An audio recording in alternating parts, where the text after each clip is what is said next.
Chapter 1381. The great king's second consort Shu Quan also didn't expect that the situation would turn out to be this irreversible.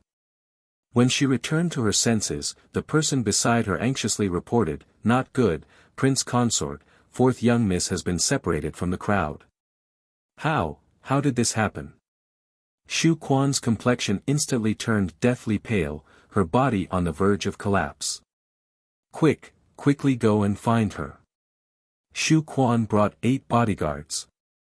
Even if half of them wanted to go and find Shu Hui, the crowd was as turbulent as the sea, so the bodyguards couldn't squeeze out to find her. Actually, she had long told this fourth sister not to join in the fun. After all, Shilua Street was really a bit chaotic. She was afraid that such a situation would occur and she wouldn't be able to protect fourth sister. At that time, her mother would definitely be the first to not let her off. "Prince Consort, don't be anxious. Perhaps fourth young miss is fine. We can't squeeze out right now, so let's wait for the crowd to disperse a bit before we go." Shu Quan's complexion turned pale. Thinking back, at the beginning, the line was actually quite orderly. After everyone received their rice, they left in high spirits. However, as the waiting time grew longer and longer, some of the brawny men at the back of the line began to clamor impatiently. A perfectly good rice distribution trip ultimately turned into a violent riot. The most pitiful ones were those poor commoners who didn't even have the strength to truss a chicken. Those who escaped quickly were able to avoid this calamity, but those who were too slow had their fists swung at their heads. Just as they were feeling anxious, 2,000 imperial guards arrived with the crown prince and crown princess. The moment they arrived, the chaotic situation was under control. "His Highness! His Highness!" The great king's second consort Shu Quan cried out in surprise and joy. She, and the others also cried out excitedly, "His Highness is here, it's His Highness is here. We're saved, that's great." These 2,000 elite soldiers were well trained and had astonishing mobility. In a short while, the 30 to 50 brawny men who were causing trouble were completely subdued. Speaking of which, those brawny men were mostly ordinary people, just a bit stronger than the average person. It was truly too easy for 2,000 well-trained imperial guards to deal with them.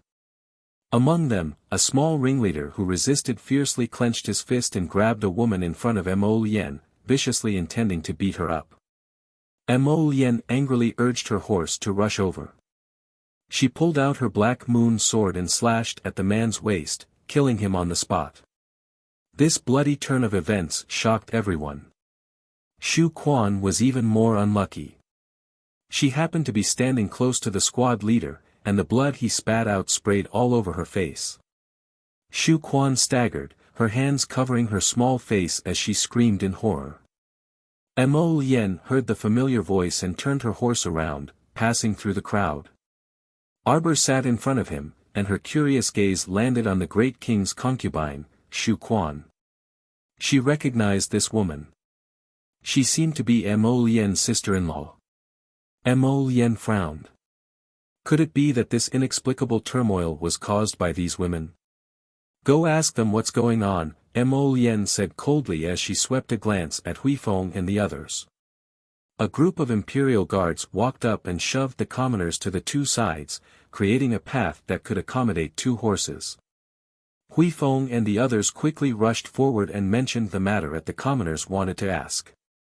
Although the unlucky commoners were quite frightened, they were still able to stutter and recount the situation.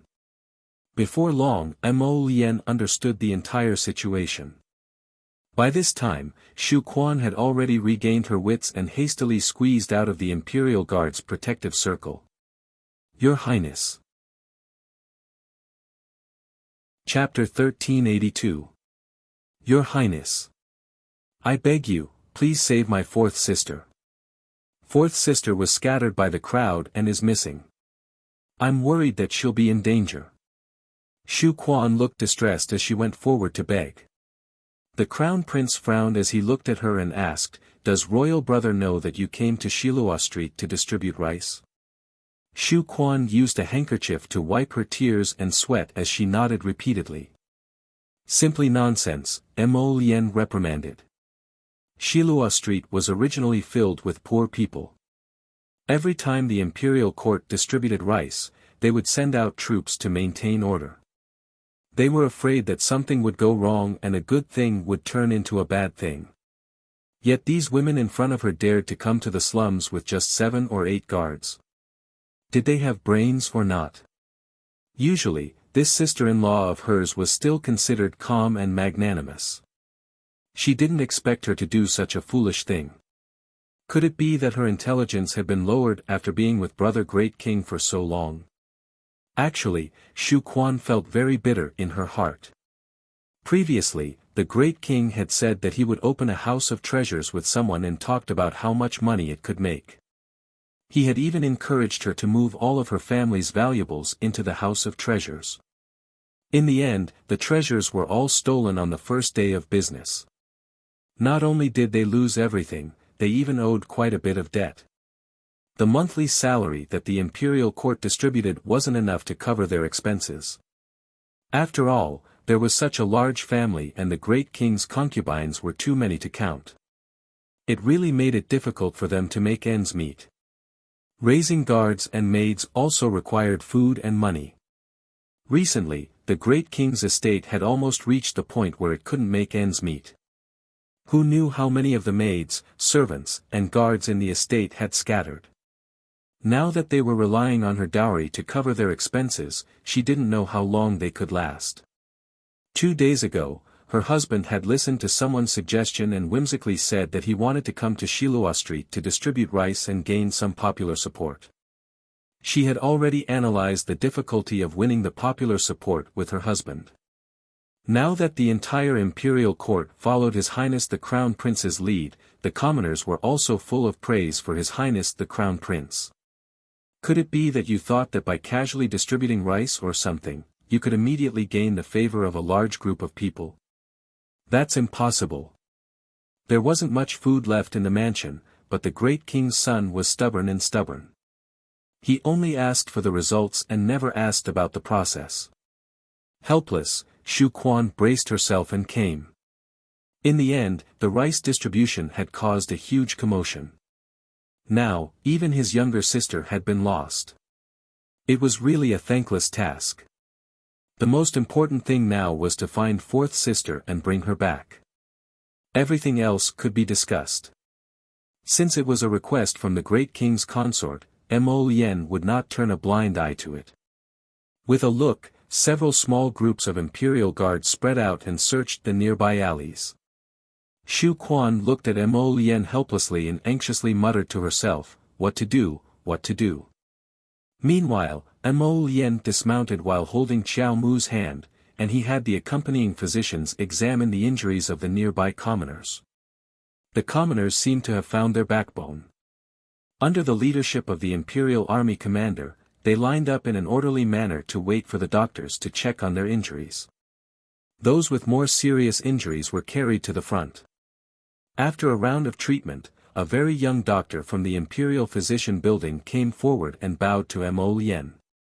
"Your Highness, most of the commoners only have superficial injuries. Only 2 have slightly more serious injuries. Their hands and feet are fractured and need to be set." Mo Lien nodded. At this time, the small groups of imperial guards that had spread out to search for Shu Hui also rushed back.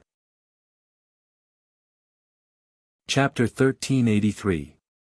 One of the captains respectfully bowed to Mo Lien and said, "Your Highness, we've searched everywhere, but we didn't find fourth young Miss Shu's figure." When Shu Quan heard that, she couldn't help but stagger. Her complexion instantly turned incomparably pale, and she felt dizzy as if she would fall to the ground in the next moment. She hurriedly went up to support her and cried out in alarm, "Princess Consort, Princess Consort." Mo Lien frowned slightly. "Auntie Wang, I'll send you back first." "No, you can't. You can't go back like this. Your Highness, something must have happened to younger sister. It was so chaotic just now. If by any chance she was taken away by evildoers, then what should we do? Shu Quan cried as she said, Your Highness, please send more people to search for fourth sister. You mustn't let anything happen to her. We will naturally search for her, but for now, I'll send you back first. Your Highness. Do you have any accessories or handkerchiefs that your younger sister has touched? Arbor suddenly asked indifferently. Yes. Shu Quan subconsciously fished out an embroidered handkerchief and carefully opened it. She said softly, This was personally embroidered by fourth sister for me the year I got married.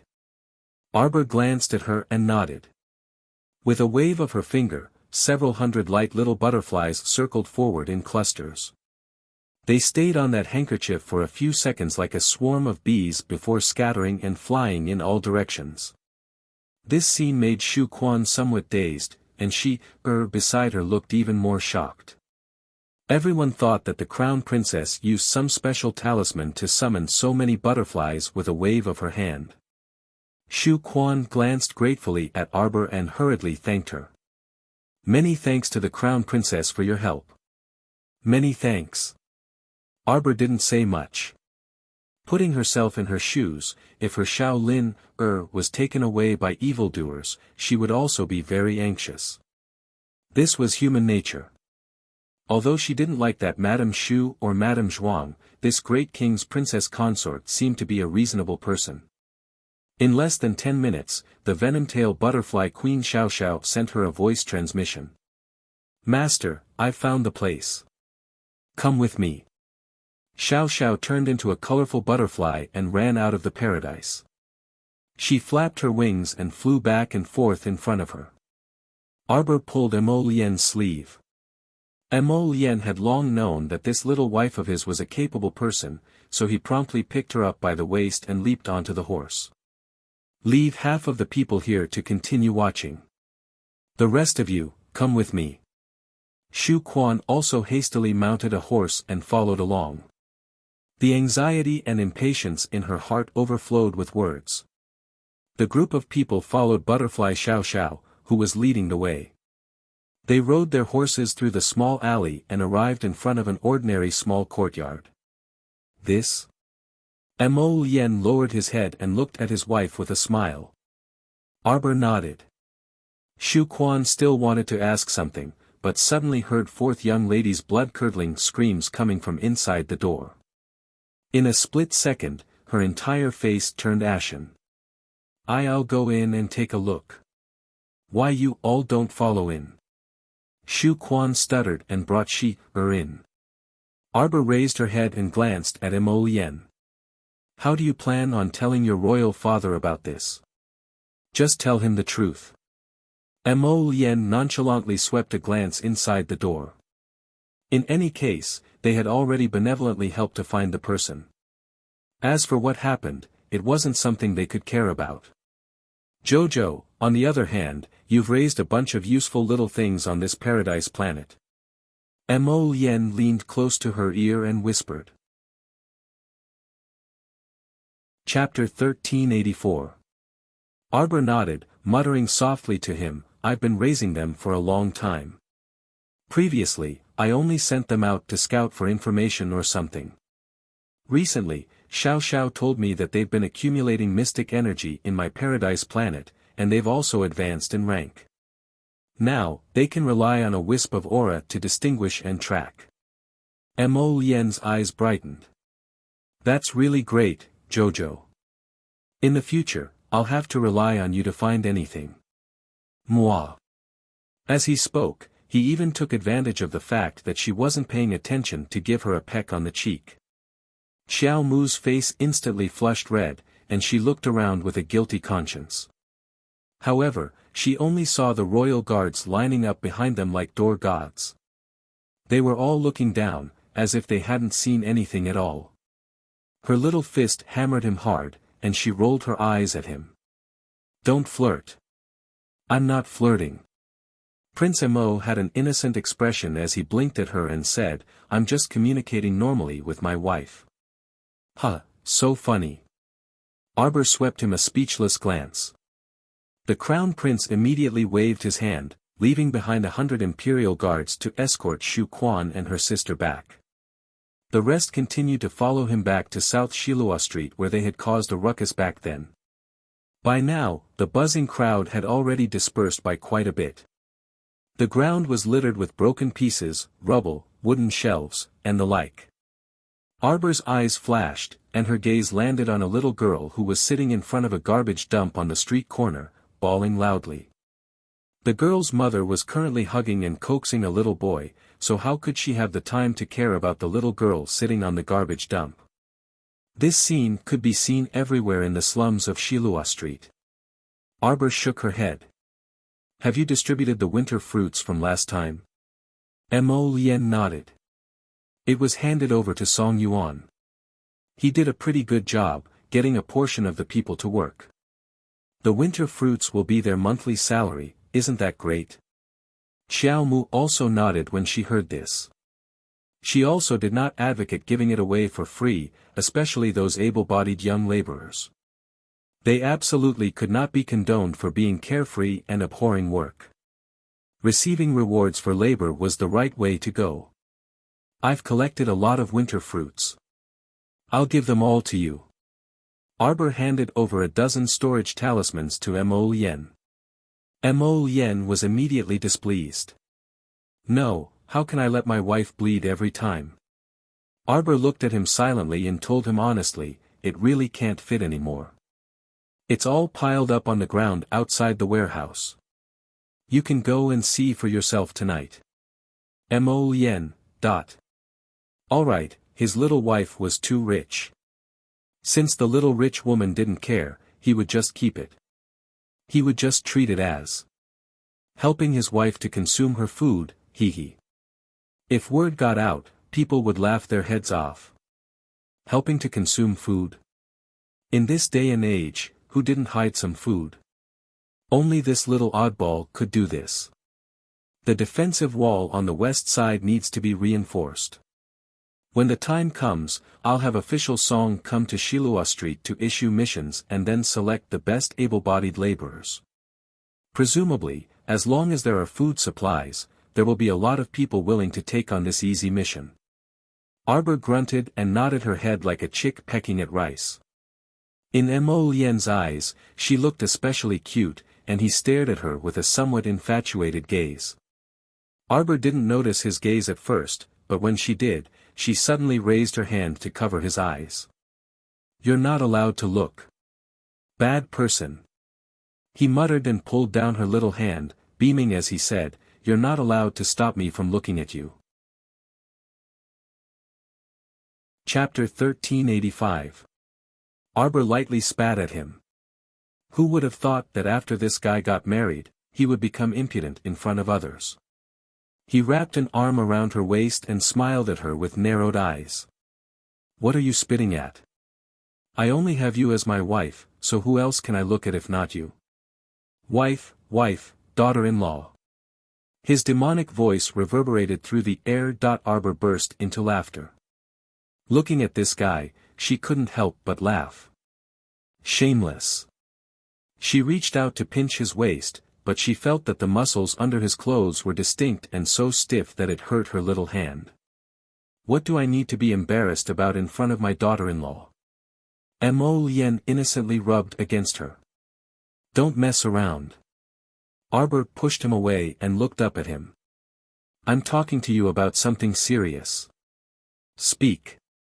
I plan to come to Shilua Street tomorrow to distribute grain, but I have a condition first. I'll only distribute to the old, weak, women, and children. Those young and strong shouldn't even think about getting a grain of rice from me for free. The Crown Prince's eyes lit up. Jojo, you want to win over the hearts of the people for your husband, right? Arbor, that I think you're thinking too much. A certain Crown Princess expressionlessly glanced at her husband. You're too good, Jojo. The Crown Prince was so happy that he wanted to fly. He hugged Arbor and was about to kiss her twice as a reward. Unexpectedly, darling Xiao reached out her small hand and covered his lips. Her stoic face expressionlessly swept over him. I'm just annoyed that the grain in the granary is almost full, so I want to take it out and distribute it. Prince Mo. What could he say? Only a nouveau riche had the right to act extravagantly. Okay. As long as you're happy. Prince Mo carried her and mounted the horse. We're still newlyweds. Look at how busy you are. Tomorrow, your husband will come with you to distribute grain, okay? Oh, you want to win over the hearts of the people, right? Prince Mo. Does this crown prince need something like the hearts of the people? Isn't that something you can summon with a wave of your hand? Braggart. Arbor glanced at this confident fellow. Where did you throw the venerable peach blossom immortal to? I haven't seen him for 2 days. Mo Lien smiled. Don't worry, he's living very well. At this time, a certain venerable immortal, who was being talked about by Arbor, popped his head out from a pile of bejeweled nectar and raised his cup to Hidden Flower. Drink, continue drinking. I'll drink you to death. Hidden Flower silently felt that his life was really bitter. As His Highness subordinate, he had to run around pretending to be a corpse puppet to complete a mission, and then he had to be in charge of drinking with this venerable immortal who would collapse after 1 jug and whose alcohol tolerance was extremely poor. It was simply too much. He was the captain of the secret pavilion, but he ended up following such an unreliable master. Mo Lien thought to himself, are you kidding me? How could he let such a big candle come and ruin his and his wife's wedding life? How could Arbor know that a certain black-bellied person would treat a venerable immortal like this? Hearing this, he nodded without any suspicion. It's right to treat him well. He's quite powerful. Who knows, we might need his help in the future. However, this deity-inviting talisman was a bit strange. Why was it that the venerable peach blossom immortal still hadn't returned after 3 to 5 days? Mo Lien carried Arbor and rode towards the palace. She leaned close to her ear and whispered, Jojo, you clearly saw that those women and children were pitiful, so you wanted to go and distribute grain. She even said that she had too much grain and couldn't put it down. This child was always stubborn. This little fellow had always been someone who only knew how to do things but didn't say anything. Her personality was very worrying. Chapter 1386. If one didn't know her extremely well, they would more or less misunderstand her due to her expressionless stoic face. Mo Lien lightly nuzzled her head. It's fine. Even if the entire world doesn't understand you, there's still me who understands you. Arbor's gaze flickered, as if a string in her heart had been tugged. She looked up with her watery eyes and glanced at him. Clip-clop, clip-clop, clip-clop. A date red horse galloped toward them as fast as lightning. Arbor turned around to look, and her small mouth involuntarily twitched. Huifeng's hobby is quite unique. He actually chose such a bright red horse. A black-clothed youth sitting on a red blazing horse was truly an extremely comical scene. I also think he's ugly riding it. Mo Lien quietly complained to his wife, say, how great would it be if such a blazing precious horse were to sit on my Jojo. My Jojo is so beautiful, so wouldn't she be even more beautiful sitting on this blazing date horse? Arbor actually nodded in agreement. That should be the case. The Royal Guard Commander Huifeng, who had been listening to the young couple's complaints, couldn't help but want to roll his eyes. What to do? His 2 masters were each more thick-skinned than the other. This simply refreshed his deep understanding of this world. Your Highness.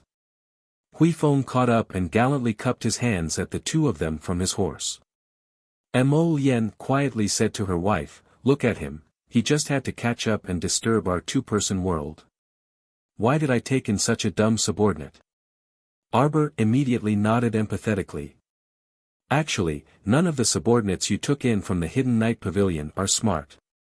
They're all rather dumb and adorable. Mo Lien. Your Highness, the Shu family's 4th miss has been rescued. Mo Lien glared at Huifeng. You hurried over just to report such an insignificant matter? Huifeng was a bit dumbfounded. Didn't His Highness ask him to stay there with 100 imperial guards to observe the situation? He thought that His Highness wanted to understand the situation, but who would have thought that his master didn't take it to heart at all? He reckoned that the order just now was just a casual remark, and he had completely forgotten what he had ordered him to do before. How did he end up with such a master? Huifeng looked helplessly at the crown princess. It's fine, go ahead and tell us. Arbor nodded and used an encouraging gaze to indicate for Huifeng to continue reporting. Just now, the young man was simply too stupid. He was rebuked by the crown prince's words. Fourth Miss Shu didn't suffer any substantial harm. It's just that her reputation should be damaged a little. Arbor replied with an "oh" and didn't say anything else. Then, there was an awkward silence. Huifeng, who was standing to the side, gave this brother a sympathetic look. Huifeng really wanted to slap himself. Look, this pair of troublemaking masters didn't particularly want to know about this matter at all, causing him to take it seriously and chase after them on horseback to report. This subordinate has already safely escorted the great king's consort and fourth Miss Shu back to the estate, Huifeng continued to recite. The crown princess replied with an "oh" again, and Huifeng suddenly couldn't continue. Mo Lien couldn't help but chuckle when she saw this. Alright, go back first. Oh, that's right. We and the crown princess will be coming to Shilua Street to distribute the grain tomorrow. You and Huifeng will make arrangements together and make sure everything is done properly. If something goes wrong and this crown prince loses face, you know what will happen. That's all for today. Tomorrow at 10 o'clock. Chapter 1387. The two shuddered simultaneously and nodded repeatedly. Yes, Your Highness. Arbor curiously looked at their constipated expressions and couldn't help but look up to ask Mo Lien, what's wrong with them? Oh, it's nothing. If they can't handle it, I'll throw them back to Marshall Mountain to continue training. It's just training. Looking at their constipated expressions, she couldn't help but suspect that Mo Lien made them do something that made them lose all hope in life. Prince Mo couldn't help but chuckle without saying anything. After the two of them rode back to the palace, the crown prince went to the king's palace to report the conflict this time to the old great king. The extremely bored Arbor took out the bone-forging pill the sapling gave her with a flip of her hand. Suddenly, she heard the sapling excitedly shout in her conscience, Master, you're finally planning to use this bone-forging pill, right? No. The little stoic's 3 words immediately extinguished the sapling Chiochio's enthusiasm. This master was becoming more and more improper. I'm going to distribute rice tomorrow and return home the day after tomorrow. Arbor counted with her fingers as if she was familiar with her family's treasures. The day after tomorrow, I'll eat your bone-forging pill the day after tomorrow. She kept feeling that the sapling seemed to be obsessed with this bone-forging pill and didn't know if it would trick her. Oh. The sapling responded, Master, I'm telling you, I won't trick you. You'll know after eating it. This bone-forging pill is a very good pill. After eating it, your bone marrow and meridians will be greatly improved. The effect depends on the individual. Some people can be reborn from mortal bones to mystic bones, and some people can even reach spiritual bones in a single bound. Oh. Master, aren't you excited? Chiochio continued to prattle, I feel like you might become that person who reaches the heavens in a single bound. Arbor sat on the bed and ate 2 snacks from a box. She couldn't help but laugh when she heard this. Why would you think that? Because you're master. Every time you advance, you create miracles. Jojo liked this explanation. Xiao Mu blinked. If the sapling was by her side right now, she would definitely gently stroke its dog head. Master, it's boring to be idle. Why don't we go around the palace and see if there are any fresh animals to be kept in Paradise Planet? Good idea. Xiao Mu immediately put away the snack box and jumped to the ground. Chocho, you truly do your best for master. The little tray ant climbed onto her shoulder and danced with joy. Chocho will not hesitate to go through fire and water for master. The man and the tray ant walked out of the eastern palace and strolled around the palace as if they were strolling in their own backyard. Master, there must be a small breeding farm in the palace. I'm guessing it's near the kitchen. I thought so too. Arbor nodded. We don't ask for much. 3 to 5 of each kind of small animal will be enough. The little tray ant giggled. Arbor nodded and walked along the high palace walls. There were layers upon layers of pavilions, green tiles, and vermilion eaves. Whenever she met a palace servant who bowed to her, Arbor would just nod perfunctorily and pass by. A soft sedan embroidered with blue and white flowers turned a corner and bumped towards her. Xiao Mu merely glanced at it absent-mindedly before walking over to the palanquin. A soft voice suddenly came from the sedan. Stop the sedan. A fair hand slowly lifted the curtain of the sedan, and half a head poked out and called softly, Crown Princess, please wait. Chapter 1388. Arbor stopped in her tracks and turned to look at the sedan chair. Commandery Princess and walked out of the sedan chair with light steps and said with a smile, and greets the Crown Princess. Arbor nodded expressionlessly before retracting her gaze and turning to walk towards the royal kitchen. Commandery Princess En's smile froze on her face. She didn't expect that the young Crown Princess before her would not even bother to look at her. Crown Princess. Commandery Princess En quickly walked up and called out to her again, Crown Princess, please wait. She signaled the 2 sedan bearers with her eyes, and they leaped forward gracefully to block Xiao Mu's path. Arbor creased her brows, feeling displeased. She wanted to go to the imperial kitchen to see if there were any farms nearby. The woman she had met a few times had stopped her time and time again. Now, she was even blocking her way, which made her feel a little annoyed. Couldn't she just let her stay by herself quietly? Crown Princess. Commandery Princess En slowly walked up to Arbor and said with a stiff smile, and heard that someone barged into the Eastern Palace on the day of the Crown Princess wedding. Is the Crown Princess injured? Can't you see whether she is injured or not? She really was trying to find a topic. Commandery Princess En was rendered speechless, so she could only smile awkwardly. Yes, it's good that the Crown Princess is not injured. En has been very worried these past 2 days. You don't look like you are worried about me. Arbor glanced at her. En wished for nothing more than to tear the young Crown Princess's mouth apart. Her words were simply too infuriating.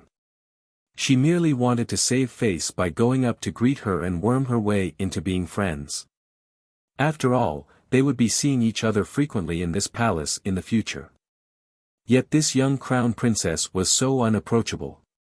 Crown Princess. Arbor raised his hand to stop her. I have something to do now. Tell your men to move aside. Who would have the time to continue bickering with her here? They weren't very familiar with each other, so why did she have to pretend that they were so familiar with each other? It was simply ridiculous. Commandery Princess En was infuriated to death by her, but she couldn't raise a ruckus, so she could only pick the important topic first. Crown Princess, it's like this. En heard that the Crown Princess would be going to Shilua Street to distribute rice and grain tomorrow. En also wants to go and contribute her meager strength. Arbor glanced at her. You're also taking out 500 grains. 500 dawn. Commandery Princess En herself did not realize that she had actually exclaimed out loud. 500 dawn was equivalent to 50,000 liters of rice. Normally, 1 liter of grain was enough to last a family for 2 or 3 days. The Crown Princess actually said that she would distribute 500 liters of grain tomorrow. How was this possible? Even if she was the Crown Princess, and the Crown Prince's monthly salary was much higher than that of normal princes, it still couldn't support her wantonly squandering. Subsidies. It must be the great king and Her Majesty the Queen who privately gave her subsidies so that she could make the Eastern Palace proud. Commandery Princess and gritted her teeth as she thought this. She couldn't resist retorting with a stiff smile, how is that possible? And just wants to go and help the Crown Princess. Liar. Arbor immediately turned hostile and glared at her mercilessly.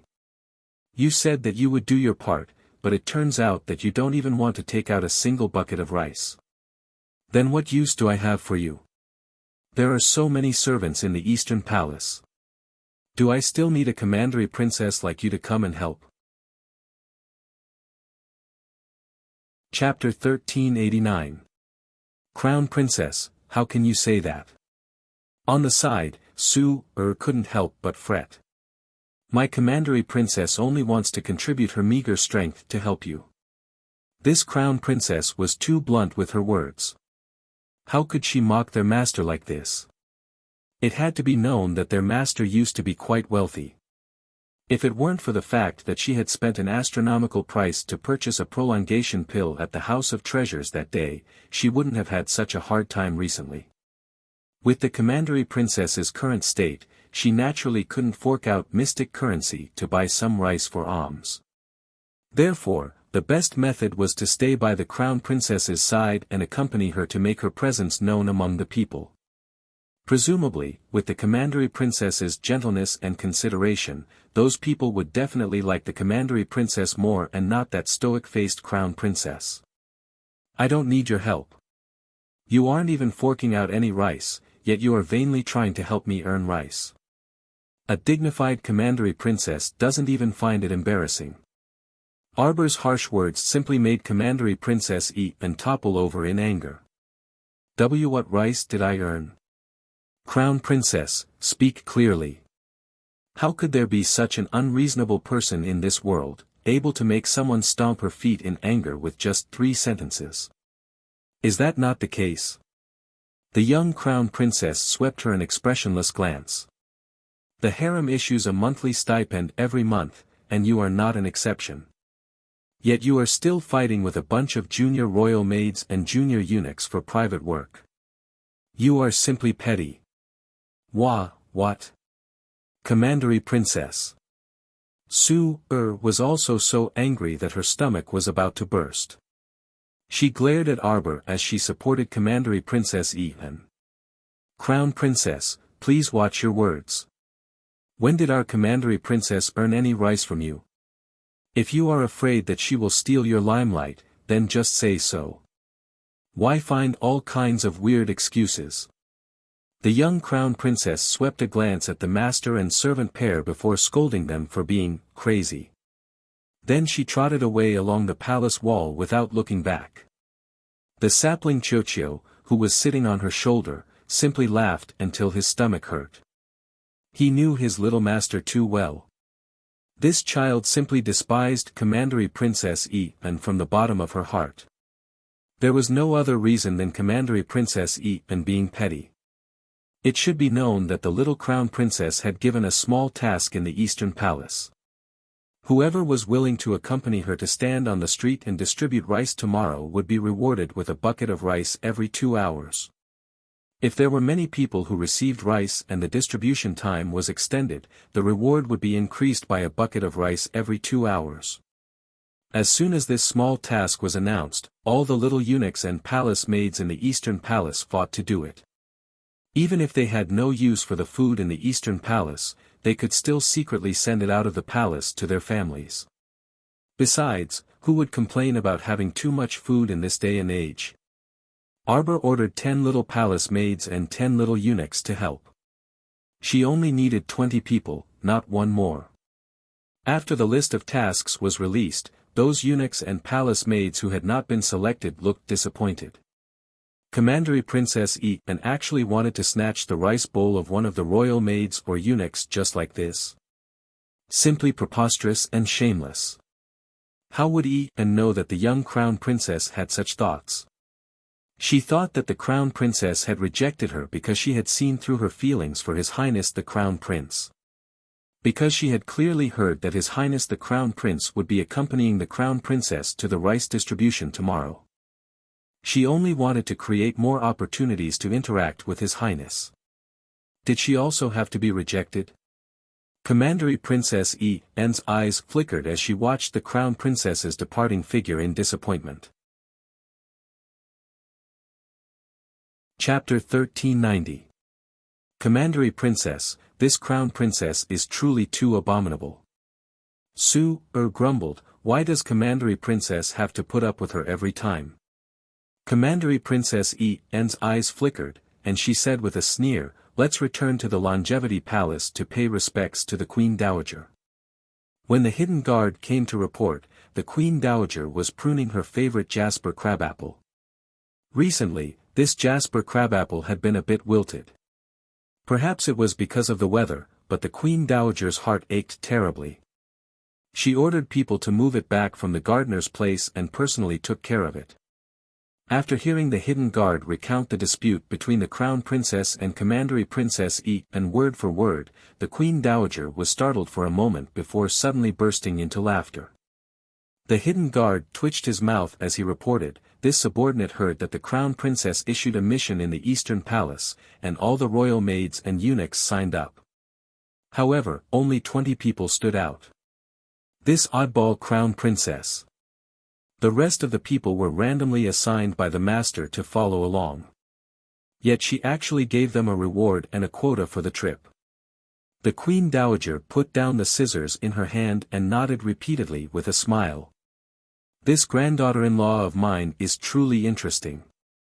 I actually feel that her methods are quite good. The servants indeed did not dare to disobey when she randomly assigned people, but how could they be as enthusiastic as when she used the mission reward to mobilize them? Since the royal maids and eunuchs have all volunteered to do this work, the rice distribution this time will definitely be completed quickly and smoothly. Just as she said this, Fenggu walked in with a sullen face and curtsied to Her Majesty the Queen Dowager. The Commandery Princess has come. The Queen Dowager's smile faded slightly, and she turned to look indifferently at Commandery Princess En, who had gracefully entered. En pays respects to the Queen Dowager. Commandery Princess En kept feeling that the Queen Dowager was lukewarm toward her these past 2 days. Even her gaze sometimes appeared extremely indifferent. Unlike in the past, when the Queen Dowager would beckon her to sit next to her with a smile every time she saw her. En, is something the matter? The Queen Dowager asked with a smile as she continued to prune the Jasper crabapple, contemplating where to cut. This Jasper crabapple was her favorite, so she absolutely could not let it die. En walked up with a glint in her eyes as she said with a smile, reporting to the Queen Dowager, En wants to leave the palace early tomorrow morning. Oh. The Empress Dowager glanced at her. What's the matter? Commandery Princess En said with a feigned smile, En heard that the great king's son Consort caused quite a stir when she went to Shilua Street to distribute rice. On the other hand, some of the pitiful commoners on Shilua Street had suffered injuries of varying sizes. En feels that they are very pitiful, so she wants to bring Su over to pay them a visit tomorrow. The scissors in the Empress Dowager's hand paused for a moment before she smiled and said, that won't be necessary. The Crown Prince has already reported to the Great King. Tomorrow, he will accompany the Crown Princess to Shilua Street to take care of the injured and distribute some food to the old, weak, women, and children. I think that the Crown Princess's decision is very good. I have already agreed and sent Granny Zhong to go with them. Commandery Princess En's heart skipped a beat.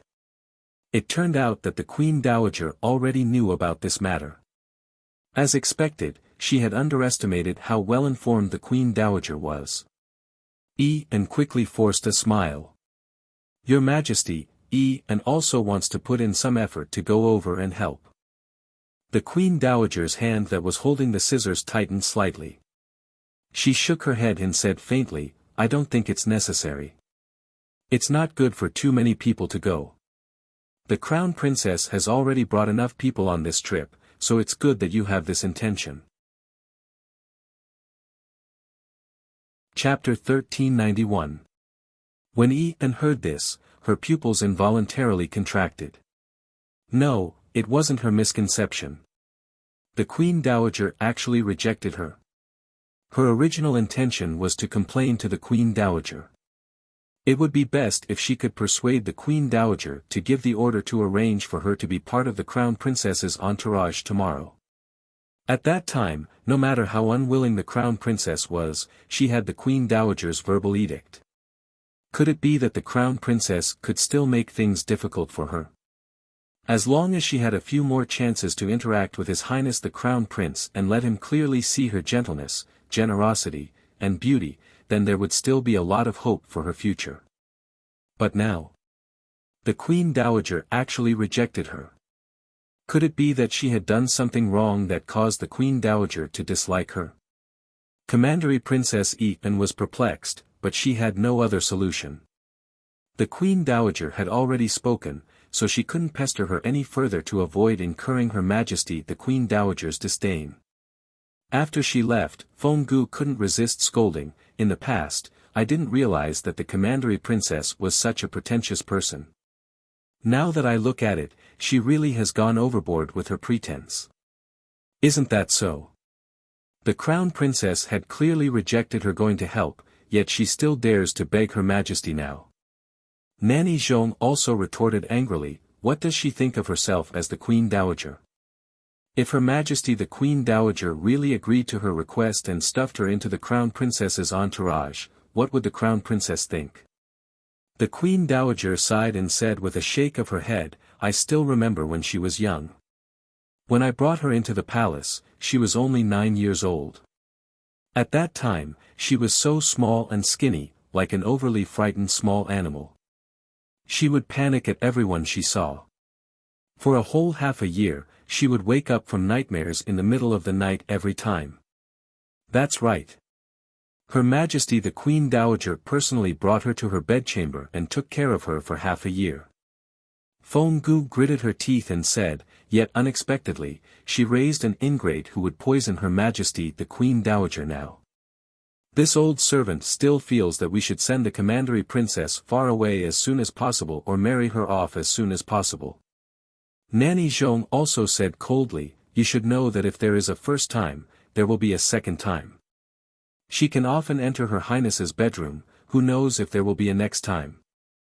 The Empress Dowager let out a long sigh, put down the scissors in her hand, and glanced at the wilted jasper begonia. This flower can't grow long. It's the same with people.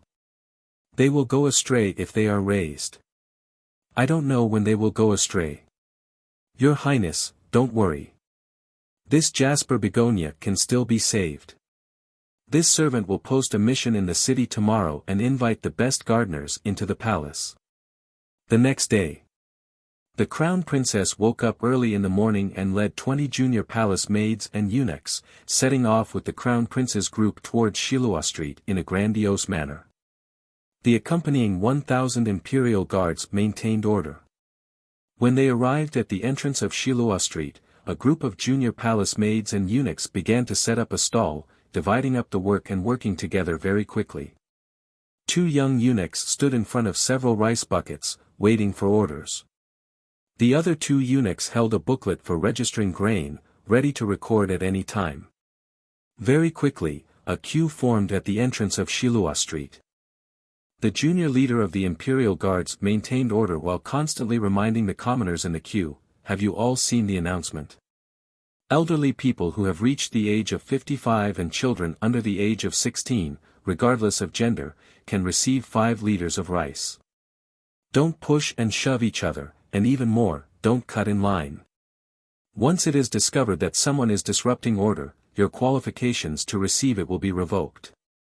Everyone's hearts burned, and their expressions were slightly agitated as they whispered to each other and discussed animatedly, continuing at night. Chapter 1392. The notice had been posted yesterday, and the conditions for receiving rations were very generous. Moreover, each person could receive 5 liters of rice. This was simply like a pie falling from the sky, making everyone overjoyed. Mystic cultivators, body cultivators, and the like, be more self-aware.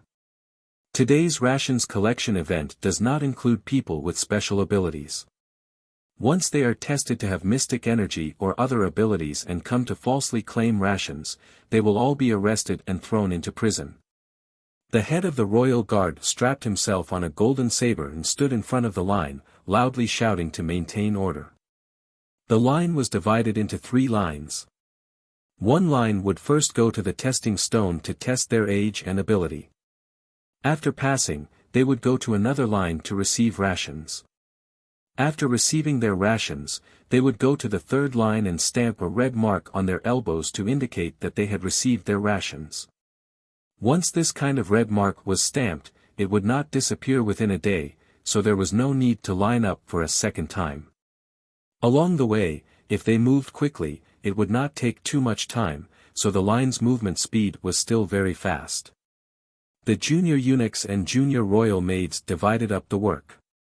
Some scooped rice, some stamped, and others went to register and move the rations. All the elderly and children who received rations were all beaming with joy. Once it is discovered that someone has stolen rations, they will be punished according to the highest punishment, so do not have any wishful thinking. The royal guard commander, Hui Feng, loudly said, "This time, other than distributing rations, another mission will be issued. All the residents of Shilua Street, regardless of whether they are in the shed area or in the private houses, can accept the mission to repair the western city wall. The mission has already been posted in the notice area. Those who are interested can go take a look." Following Hui Feng's roar, several dozen people who had been watching from the periphery hurriedly ran toward the mission notice area. It had to be known that every time the imperial court issued a mission, the benefits and preferential treatment were basically good. If they were late, there would definitely be no such popular missions. At the same time, in a dilapidated temple in Shilua Street's old district, sunlight passed through the pillars and beams covered in cobwebs and slowly shone in, sprinkling in front of an old Buddhist shrine. The bodhisattva with a dirty face was missing an arm and was tilted to one side. The 2 empty, worn-out plates in front of the table were covered in dust. A spider had made its home on the bodhisattva's face, diligently weaving its web in great joy. "Mother, mother, quickly get up, quickly get up." A young lady in her early 20s, dressed in plain clothes, excitedly pushed an old woman who was sleeping soundly in the corner. "Mother, mother. Get up quickly, Shilua Street is giving out grain today. You and little brother quickly go get the grain for me. We have to hurry up and snatch it. If we're late, there won't be any left." The eldest young lady pushed her mother up with all her might. Cough, cough, cough. The woman sat up with a wrinkled face. "Cough, is that so? Where did you hear that?" "I heard that notices have been posted everywhere. Everyone knows about it. It's just that we live in a rundown temple, so we don't get the latest news." "Mother. Hurry up." The big girl grumbled and urged. "Where's my brother? Little brother. Little brother." That girl walked to another corner and forcefully shook the tattered quilt. She went up and kicked that thin and weak lad as she angrily scolded, "You're really useless. To think that you're a level 2 mystic cultivator. Everyone else can go out and do missions, but you're the only one who's afraid of death, hiding in this rundown temple all day long, fighting with a bunch of ordinary people for food." The boy kicked her too. "What are you doing?" Chapter 1393. The girl threw a tattered outer garment at his face. "What are you doing? You only know how to sleep and sleep all day. Get up and go get your grain." The woman coughed twice and stopped her. "Ing Chun, don't treat your younger brother like this. Tsong, your older sister said that someone is distributing grain at Shilua Street today. Let's go take a look." When he heard that there was grain to be collected, the thin young man crawled up quickly. He casually put on a jacket, wiped his dirty face, and walked out of the rundown temple. How could people who lived in this kind of rundown place care about washing up? It was already pretty good if they could take a bath once in a year or so. The woman's family of 3 walked out of the rundown temple and ran towards Shilua Street. The moment he stepped out, he realized that everyone was rushing towards the same place. The young man instantly believed a little more about the rice distribution. He rubbed his shriveled stomach and licked his lips. He hadn't eaten a full meal in a long time. His eyes would turn red at the sight of food these past 2 days. The 3 of them were mixed in with 7 or 8 beggars of various sizes as they followed the small groups to the street entrance. Today's sunlight was especially bright, and it felt warm and cozy when it shone down on them. Xiao Mu had rewarded the group of junior eunuchs and junior royal maids in advance by treating them to a feast last night. They ate well and slept well, so everyone was in good spirits. Even though they had been busy for half the morning, everyone was beaming and no one complained about being tired. A young girl wearing gray clothes and a blue and white cotton cloth wrapped around her head impatiently grabbed her mother's hand and quickly moved forward with the flow of people. Everyone in the line held a cloth bag filled with rice in their hands as they eagerly looked forward. When they thought about how they would be able to carry a lot of rice back and not have to starve at night, the smiles on the elderly and children's faces became even brighter. "Hey, isn't that the little dog who lives in the bunk next to us?" The thin and weak young man called Song glanced at the tanned and thin boy at the front of the line. He raised his eyebrows and walked over to the other side. "That's right, let's line up over there." "Little dog. Little dog. Older sister Ing-chun." The tanned and skinny boy was stunned. Seeing that Song wanted to cut in front of him, he didn't say anything. Miss Ing-chun supported her mother and hurriedly walked over. However, before the 3 of them could cut in, they heard a series of shouts from behind them. "What are you doing?" "Cutting the queue." "Someone cut the queue." "How shameless, we've also been waiting here for a long time." "Sir. Sir, there's someone cutting the queue here. Please come and take care of it." The roars of the crowd attracted the attention of a junior commander of the Imperial Army. He raised his dagger axe high in the air and roared, "Quiet down. You." He pointed at the ashen-faced Miss Ing-chun. "Go to the back." Miss Ing-chun was instantly unable to maintain her composure, and her entire charming face darkened. "Ing-chun, don't make a fuss, don't make a fuss. It doesn't matter if it's earlier or later. Let's just line up at the back." The woman was afraid that if they stirred up trouble, the 3 of them would be at a disadvantage, so she hastily grabbed Miss Ing-chun's hand and pulled her and her son out of the line to line up at the back. However, with this delay, another 7 or 8 people had already lined up in their original spot. Hence, the 3 of them could only line up angrily at the end of the line. The junior commander of the Imperial Army glanced at them. Chapter 1394. She suddenly said loudly, "I'll remind the newcomers again. There's an age limit to receiving grain. Young adults between 16 and 55, especially mystic cultivators, body cultivators, and superhumans, are not within the range of receiving grain. Don't waste time trying." "Huh." The woman instantly grabbed her daughter's hand in panic and quietly said, "Ing-chun, our ages aren't within this range. Also, your younger brother is a mystic cultivator. Mom, don't be nervous for nothing. They're just scaring people. Look at your frail and aged appearance. Who would believe you're not 55 when you walk out?" Miss Ing-chun looked forward and narrowed her eyes slightly. She saw a dozen or so huge rice barrels piled up in front of Shilua Street's food stall. The rice inside was piled high into a mountain, and each grain was plump and eye-catching. The sun gradually rose higher in the sky, and the early spring sunlight melted the chill. At noon, the temperature rose, and the crowd began to stir. Why is it so slow? Is the line moving or not? It really is quite hot. A plump old woman pulled at her collar and wiped away her sweat. The woman was hot and anxious, and beads of sweat seeped out of her forehead. She unbuttoned the 2 buttons that bound her collar and cautiously turned her head to glance at her daughter. "Ing-chun, will there really be no problem? What can happen? Don't worry." The young lady called Ing-chun impatiently said, "When we have rice, we can cook a big pot of rice porridge tonight. It'll be even better if we can get a few meat buns." The old woman hadn't smelled meat in a long time.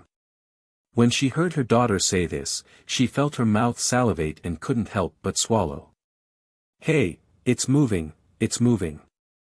The line is moving a bit faster." The people in front happily called out and moved forward along with the slowly advancing line. "Mom, I want to eat 2 big bowls of rice tonight," Song-er called out. Okay. The woman coughed a few times and repeatedly nodded with a smile. "Mom will cook for you, Mom will cook for you." Ing-chun immediately said in dissatisfaction, "What rice? Eat porridge. If we cook porridge with 10 liters of rice, it's enough for our family of 3 to eat for more than a month if we eat sparingly." Song-er immediately harumphed. I want to eat, Mom." All right. The woman glanced at her son with pity and sighed. "Ing-chun, your younger brother doesn't have enough to eat every day. If your younger brother and I can each receive 5 liters of rice today, our family will have a full meal no matter what." Miss Ing-chun didn't utter a word. She had nothing to say when she thought of the difficulties and hardships she had gone through during this period of time. The woman slowly moved forward with the line. At this time, there were already hundreds of people behind them. In fact, the speed at which the procession was moving forward was not slow. It was just that they were waiting anxiously and felt that time was passing very slowly. At this moment, as they looked at the rice bucket that was getting closer and closer to them, their eyes slowly began to shine. Suddenly, the woman lifted her dirty sleeve to wipe her eyes. She blinked hard as if she couldn't believe what she was seeing. When she opened her eyes again, she suddenly exclaimed, Ing-chun, come and see. That person. That. The girl sitting there, she. Her. Is she the eldest daughter of the first branch? What main branch? The girl named Ing-chun followed her mother's finger and looked forward. Her eyes immediately went blank. Chapter 1395. Who is that? She reflexively lowered her head to glance at her own dusty clothes, then at the fair and tender little girl sitting at the front of the line. She simply couldn't believe her eyes. She was wearing a plain-colored top, a lake-colored satin gauze robe on the outside, and a jewel-colored silver silk skirt on the bottom.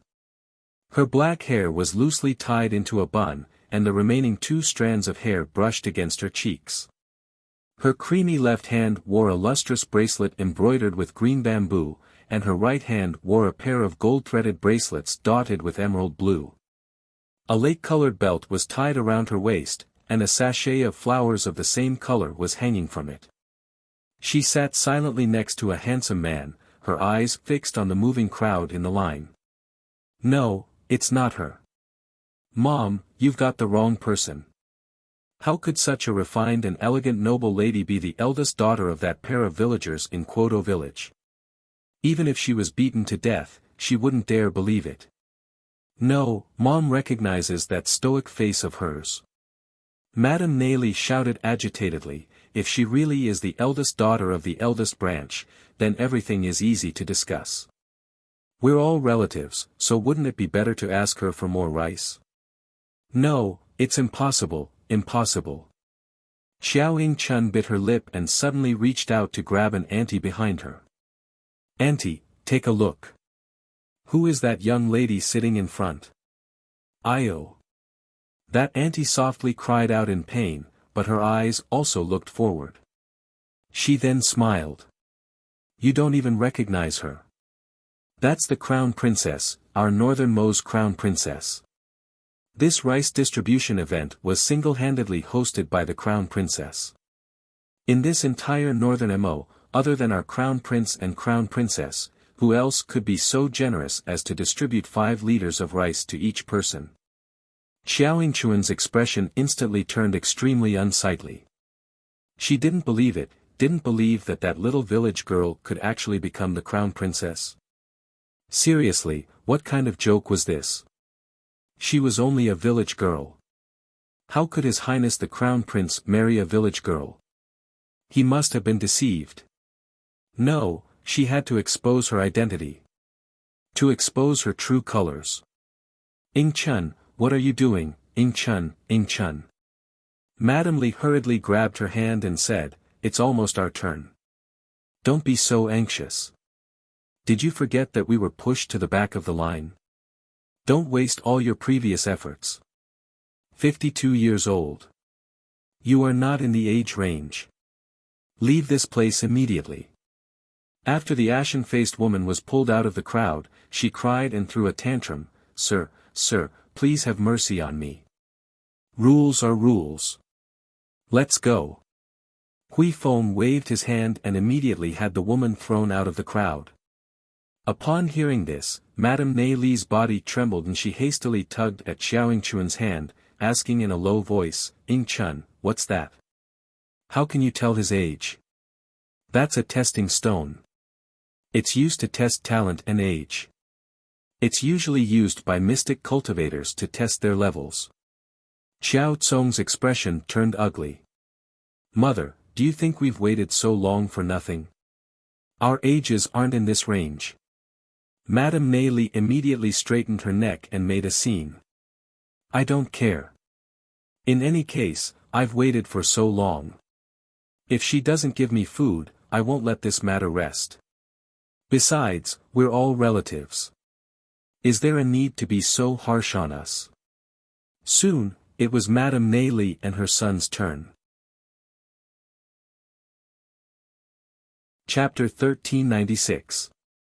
Xiao Yingchun coldly stood at the front of the line, and her sword-like gaze landed on Arbor.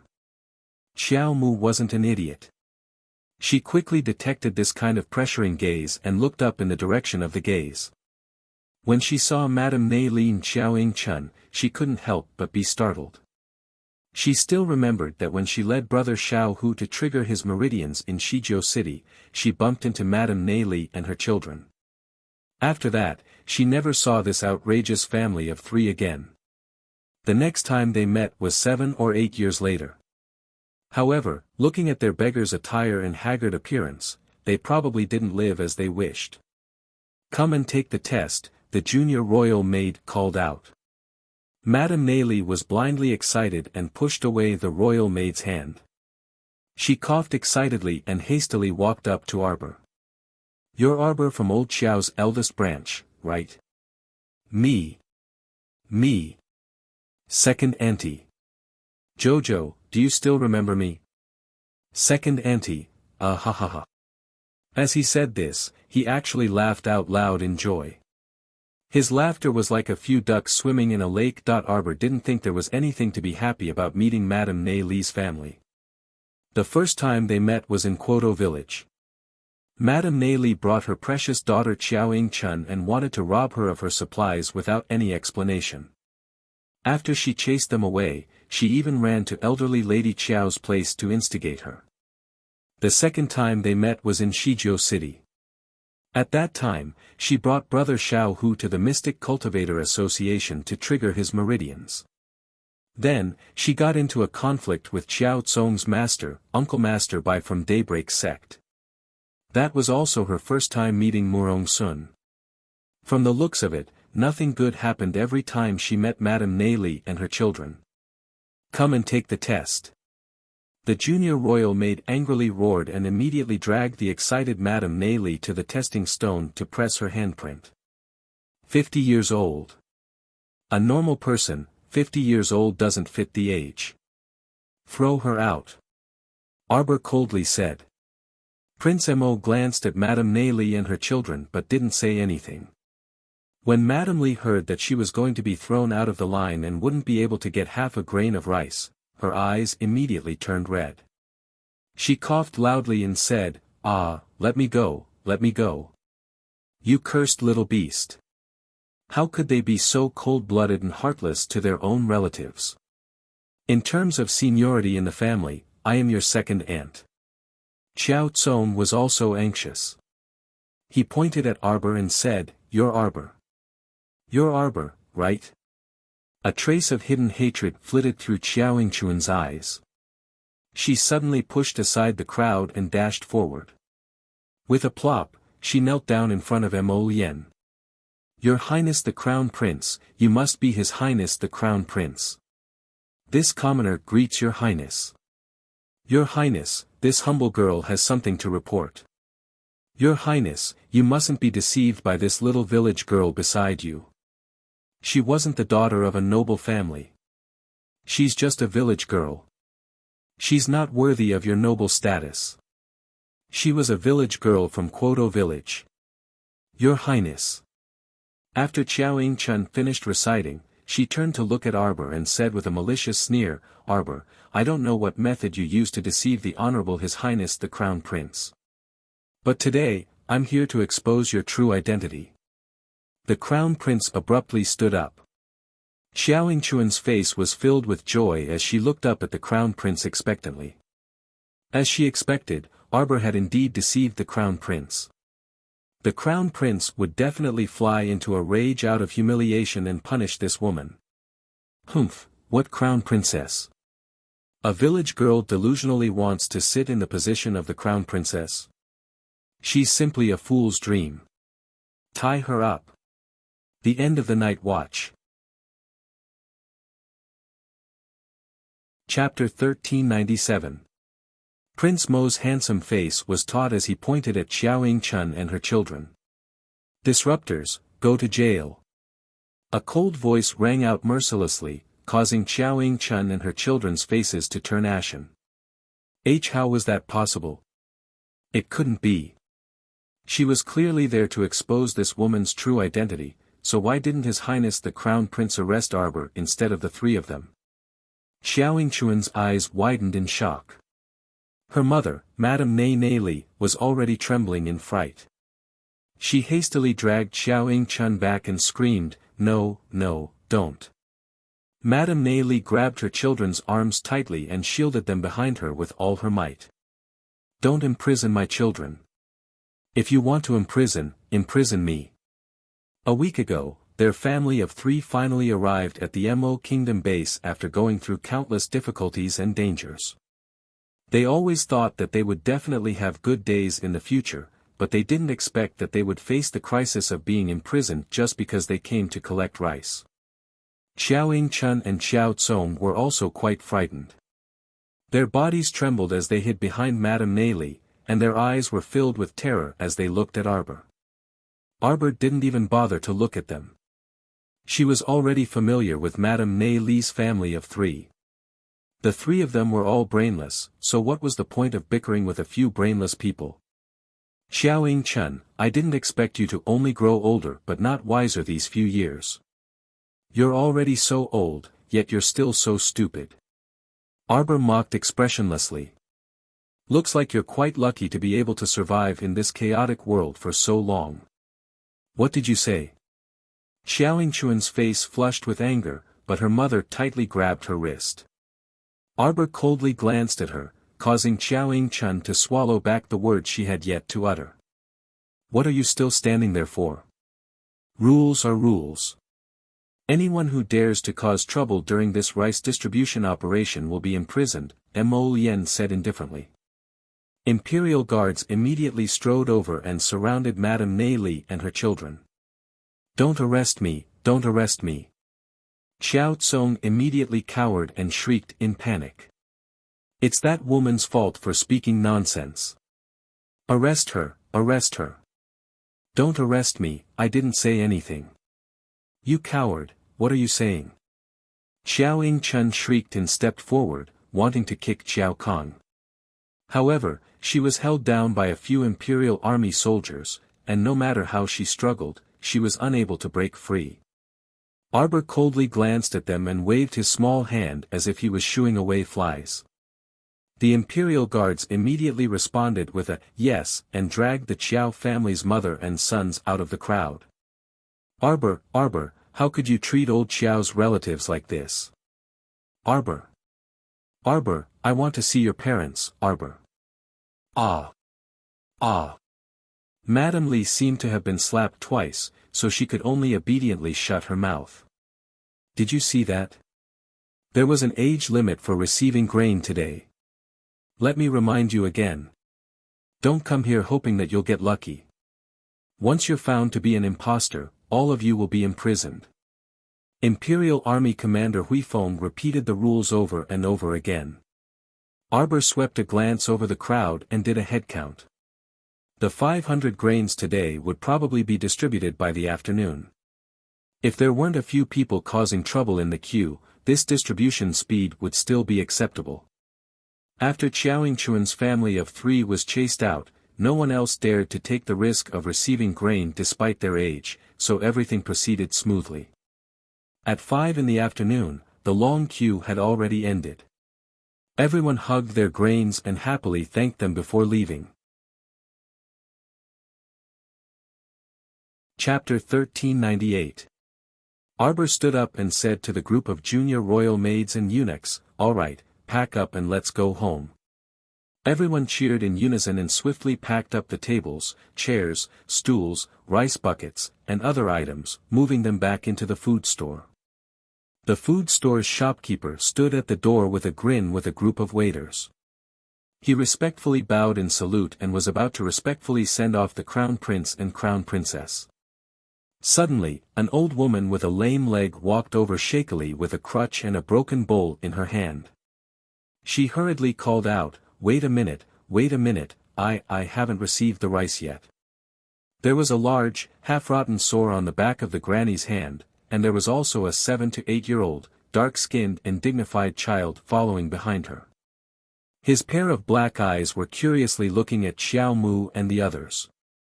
"Apologies, Granny. Today's rice distribution has already ended. You came late." A tall and frivolous royal maid hastily walked up and blocked the grandmother and grandchild to prevent them from charging over and bumping into the nobles. When the old granny heard this, tears immediately dripped down her cheeks. I live at the old, dilapidated temple on East Street. When we heard the news, we hurried over, but we didn't expect to still be a step too late." When she thought of how sad she was, the old granny couldn't control her emotions and started bawling. The royal maid glanced at the old granny sympathetically and reflexively turned to look at the stoic-faced crown princess. The young crown princess glanced at the old granny and grandchild and said with a frown, "How much can this broken bowl hold?" The royal maid's expression lit up, and she hastily fished out a rice pouch and stuffed it into the granny's hands. "Granny, the crown princess wants you to go over and receive your rice." When the lame old granny heard this, she immediately cried and laughed at the same time. Many thanks, many thanks." She originally wanted to walk to Arbor's side, but when she saw Arbor and the others' bright and beautiful clothes, she was afraid that she would dirty the nobles' clothes and incur their disdain. She stopped after a few steps and looked awkwardly at the royal maid who spoke to her earlier. When the royal maid saw this, she immediately understood. "Ah, all right, I'll go get it for you." Unexpectedly, as soon as she said that, she heard her stoic-faced young crown princess holler, "Come here. Everyone, dot." The old granny was a bit startled and didn't have time to think. She quickly held her grandchild's hand and shakily walked over. When he heard this, he couldn't help but chuckle and turned to glance at the little fellow. Why was this scene so funny? Trembling, the old woman opened the bag that the palace maid had given her. Rice suddenly flowed out of the fairy-like little girl's sparkling and translucent jade-like hands and into her own bag. The little grandson at the side blinked his black eyes and hurriedly stretched his neck to take a look at the bag of rice. Wow! After the bag was filled to the brim with rice, the elderly woman emotionally wiped her tears and quickly tied the bag tightly. She repeatedly cupped her hands and thanked Xiao Mu and company. Thank you, little Mississippi. Thank you, young sir, eat of you, of the nobles. Thank you, nobles. Thank you. Arbor flicked his finger, and a small jade bottle landed in the old granny's hand. He said expressionlessly, take the white pill orally and dissolve the red pill with warm water. Apply it externally to sores. You'll recover in 2 days. The old granny was startled, and her eyes immediately widened. Chapter 1399. But after that little girl finished speaking, she swaggered off with the noble young master beside her without even turning her head back. After the two of them returned to the eastern palace hand in hand, Arbor's heart stirred, and he called out for Sapling to drag them into Paradise Planet. Yesterday, I caught quite a few small animals from the palace's farm. Do you want to come over and take a look? Arbor pulled his hand in high spirits. With a thought, they came to Sapling's newly built farm. They saw a large open space in front of the magnetite mine, enclosed by a fence that was half a person's height. Inside, several kinds of animals were being raised, most of which were common animals like pigs, cows, sheep, chickens, ducks, and so on. Sure enough, there were only 3 to 5 of each kind, and they were all alone inside. Arbor looked up at Emolien and said, "Look. We don't have to worry about lacking meat and poultry in the future. Master. Do you want to come and take a look at the spiritual tea tree?" Okay, Arbor pulled Emolien's hand, and the two of them teleported to the center of the entire paradise. This spiritual tea tree was planted in the center of the paradise. It was very open all around, without any shelter. The peach blossom trees were also transplanted to a slightly further place. At this time, this spiritual tea tree was still only a small seedling as thin as a bean sprout. The two of them squatted in front of the spiritual tea tree and carefully looked at it. Xiao Mu blinked and asked, "Qiuqiu, this spiritual tea tree is still so small even after so long. When exactly will it grow up?" "Aya. Right now, Little Water and Little Earth are still in closed-door cultivation. After they come out, there will be sacred water to nourish the sacred soil to cultivate it, plus I'll pull the seedling to help it grow, accelerate its growth. In this way, it should be very fast." Arbor nodded his little head. "Then when will they wake up?" "I think it's about time. At most, another 10 days to half a month." Arbor hurriedly nodded. "Okay. Then this spiritual tea, will something happen to people in the profound realm when they drink it?" "Yes. They can't withstand this spiritual energy, and their bodies may explode. But Master's situation is different. In any case, you can use spiritual energy now." "Then I can't give it to grandmother." Arbor tilted his head, and his eyes suddenly lit up. "Emolien, come with me." Their figures flashed, and when they appeared again, they were already behind the peach blossom slope. The maple pavilion stood on the slope where peach blossoms fluttered in the wind. The longevity tree with its colorful, ball-shaped flowers was moved to the side of the maple pavilion. On the other side, there was an especially huge mutated peach tree. This peach tree was the one that had been nurtured by little soil. At this moment it was like a towering tree that towered into the sky. It was covered in fruits, and each peach was as big as a washbasin.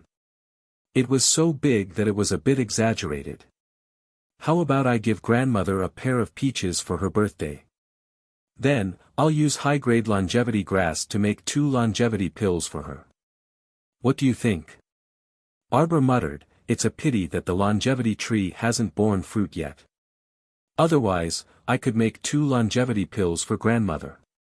The effect of the longevity pill was naturally incomparable to the longevity pill. However, looking at the longevity tree's current state, who knew how long it would take for it to bear fruit?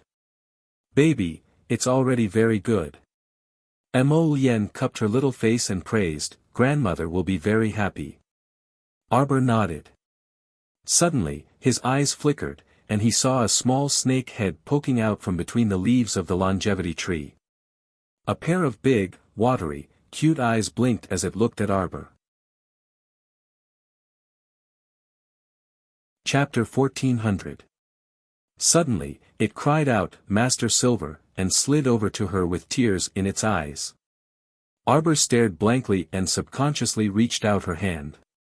The little white snake slid its body all the way to her palm and cried pitifully, "Master, master, master. Hungry." Arbor's mouth twitched, while Mo Lien on the side smiled faintly. She reached out 2 fingers to pinch the snake's head and lifted it up. "This crown prince is also quite hungry. Why don't we cook some snake soup?" The little white snake shook its wriggling little body, bubbles in its eyes. It turned its head to look at its master and said, "Master." Slap. Mo Lien unhappily slapped the snake's head. "You idiot, why aren't you transforming into your human form?" This summoned beast's body emitted the aura of a beginner sacred beast. It could transform into a human a long time ago, but it always turned into a cute little snake and acted spoiled and cute in front of his darling Xiao. What a headache. Not only did she have to guard against humans, she also had to guard against beasts. Her heart felt so tired. She had to keep a close eye on it at all times. I won't. The cute little snake proudly raised its snake head. Its eyes were misty as it cutely looked at Arbor. If it had 2 little hands, it would definitely have a look of asking for a hug right now. Arbor couldn't help but be a little speechless. This human and snake could even fight, so what else could she say? She pulled Mo Lien's hand and held up the little white snake. She glanced at the coquettish snake rolling in her palm and couldn't help but shake her head. "Let's make a pot of stew. It's simple and delicious." Mo Lien's lips curled into a smile.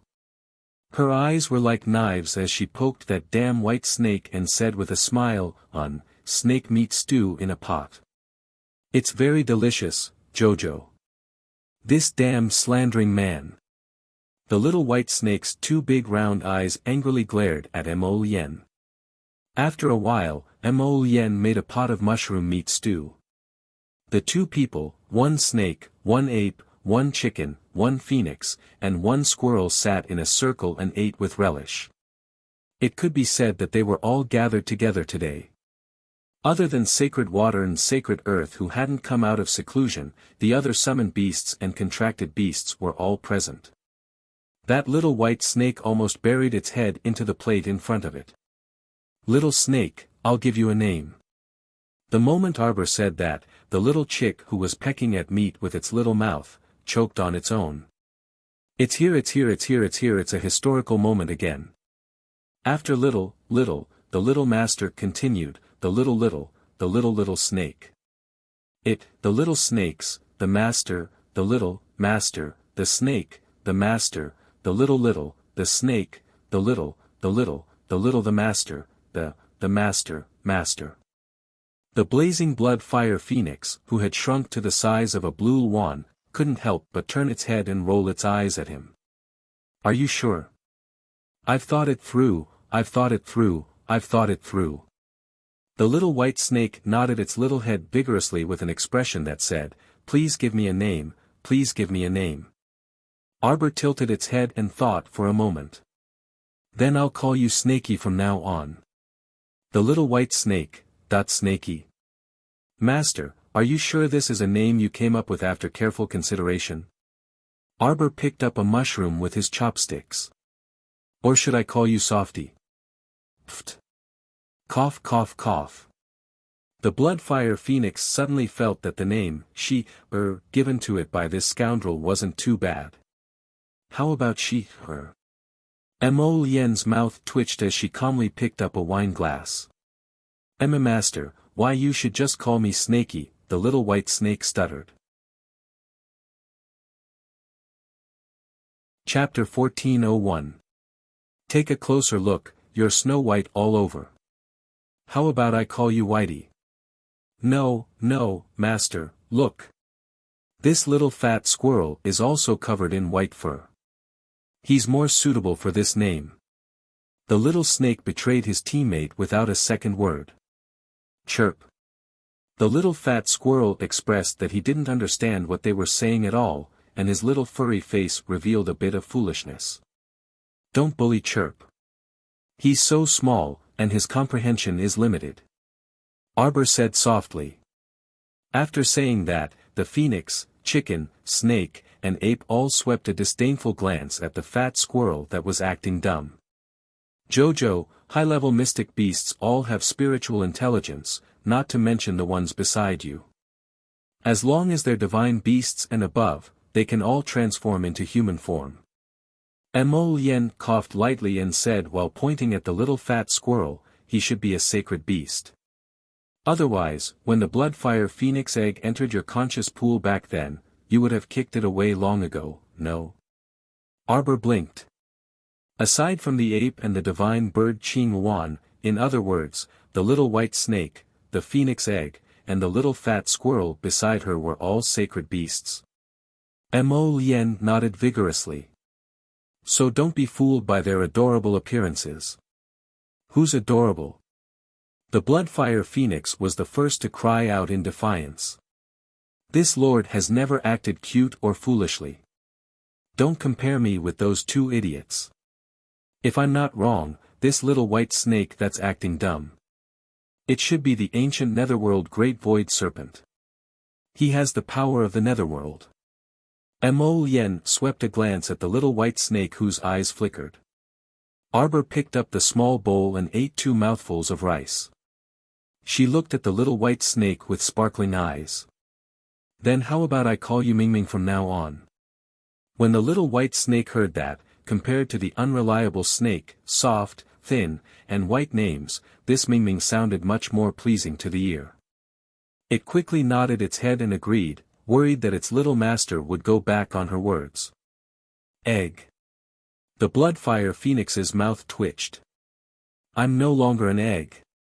Oh, right. Last time I named you Fire. Arbor nodded. The day after tomorrow, I, your master, may go into seclusion for a few days and take that bone-forging pill. All of you better behave yourselves. Don't fight with each other, okay? All of them nodded their heads in unison. At first glance, they looked rather obedient. Master Silver, that immortal venerable is here. He has been pacing back and forth in your sleeping quarters. I think he doesn't know how to get in. Why hasn't he disappeared yet? Arbor looked at Yen in shock. He's been here all this time. Yes. Yen nodded slightly. These days, I've had Hidden Flower accompany him to drink and chat. Don't worry, he won't be too bored. Master, do you want to drag him in? Hey, what do you think? He should be an expert in the God realm. Wouldn't it be a problem if he didn't go back? Wouldn't the heavenly Tao find trouble with him? Or could it be that there was actually a freaking God-sending talisman, but she just didn't know how to draw it? Heh. Cho laughed. Master, you have a lot of God realm experts around you. Don't all of them rely on things like Dharma treasures to hide their auras and hide from the heavenly Tao's search? Arbor was startled, and his gaze naturally shifted to Yen. Cho chattered endlessly. What's there to be afraid of? At worst, I'll just be dragged to the heavenly Tao's punishment realm for a walk. Cho, what did you say? Ah. Master, what did I say? Chapter 1402. Arbor's face was stoic as she said coldly, You did. You were talking about the realm of punishment. Cho, who had a quick tongue, immediately glanced guiltily at Yen, who had an ugly expression on her face, and hurriedly stuffed mushrooms and meat slices into her mouth. No, Cho didn't say anything. Don't tell me you're hiding something from me. Arbor keenly sensed that something was amiss. Yen hurriedly pulled her to her side and smiled reassuringly. It's fine, Jojo. Don't listen to Little Tree's nonsense. What does it know? It's just spouting nonsense all day long. Don't mind it. The sapling flattened its little mouth that was embedded in the tree trunk and snorted. It waved its arms and legs and shouted, "Master, I'd better drag the venerable Peach Blossom Immortal in. He's still rummaging through your bedroom looking for you." Arbor. A moment later, a certain venerable Peach Blossom Immortal's eyes brightened as he discovered that he was in a place filled with flying peach blossoms. He looked up and saw that the little girl and her group were under a peach blossom tree not far in front of him. They were sitting in a circle and eating as if they were having a picnic. "Wow, little fellow, this mystic domain of yours is probably tailor-made for me, right? Look at how beautiful the peach blossoms are. It's definitely the most suitable place for me to stay." Arbor was speechless. "Don't you want to go back?" "I want to go back. But it's fine if I stay here for a few more days." The venerable Peach Blossom Immortal turned to glance at Arbor pitifully. "You don't know where we are. We only know how to cultivate all day long. There's neither good food nor good wine. There's no joy at all. It's not easy for me to come back. I must eat my fill and drink to my heart's content before I leave." Arbor! You glutton. In other words, you dared to provoke the heavenly Tao for the sake of eating and drinking. Won't there be any problems? There will. If the heavenly Tao finds out, it'll be terrible. A small punishment might be being struck by lightning. A big punishment might be being thrown into. Woo, woo woo woo. Before the venerable Peach Blossom Immortal could finish speaking, little Tree Chiochio pounced over and stuffed his mouth with a branch. "Fuck you." The venerable immortal angrily pulled the little tree ant off his face and snorted. Then, he put on a smile and sniffed a few times. "What are you eating? Come on. Add another pair of chopsticks. Hurry up. It's more fun to eat with more people." After the venerable Peach Blossom Immortal forced his way into this small circle, the three of them gathered together with their beasts. They even brought a few bottles of wine and planned to have a drink. However, Arbor felt as if something was pressing down on her heart. She felt heavy. Occasionally, she would raise her head and see Mo Lien smiling innocently at her, which made her swallow the question she was about to ask. Sigh, forget it, forget it. Since they don't want to talk about it for the time being, then I won't ask. Arbor finished the rice in his bowl and wanted to scoop 2 spoonfuls of soup, but then he found. Where's the soup? There's no more soup. This pot of stew was enough for at least 7 or 8 people, but it was finished just like that. Everyone's appetite was really good. The next day, Mo Lien accompanied Arbor back to the Marquis of Jiayuan's residence. Knowing that the Crown Princess was returning home today, the main gate of the Marquis's residence opened wide early in the morning. Xiao Zhongbang and his family were all waiting expectantly. When they heard a servant come to report that the Crown Princess's carriage had already entered Minshan Avenue, they immediately rushed over. Xiao Zhongbang, second Uncle Qiao, and the rest of the family all rushed toward the main gate and looked at the entrance excitedly.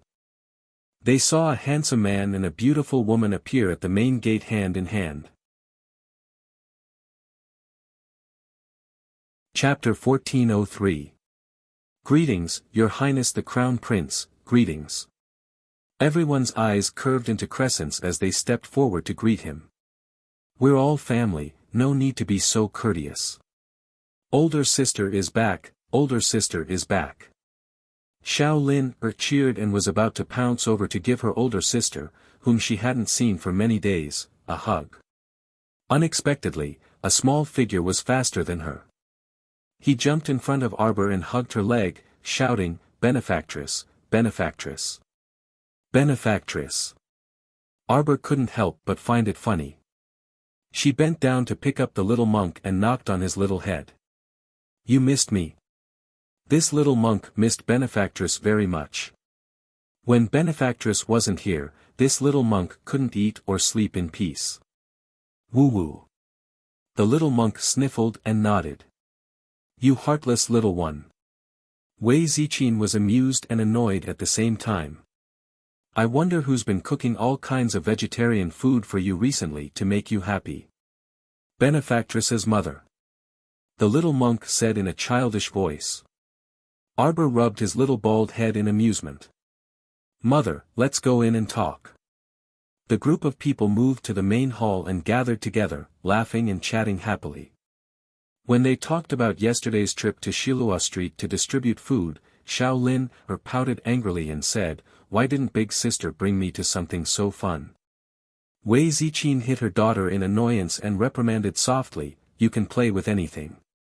Father, mother, second uncle, second aunt, younger brother, younger sister, we brought you some small gifts. Take them and distribute them." Mo Lien had people move the things in and handed them out one by one.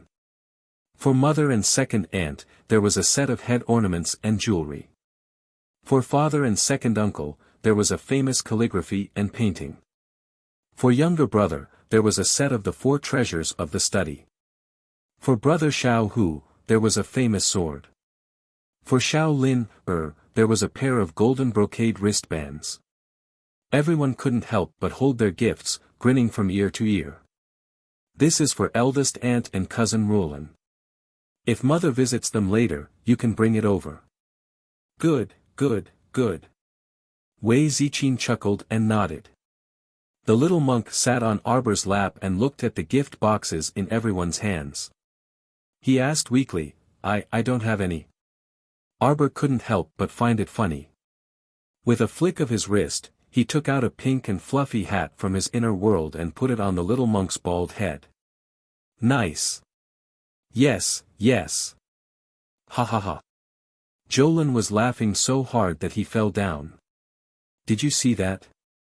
That lotus flower was embroidered by Big Sister. Do you like it? Arbor's eyes curved as he lowered his head and asked the small monk.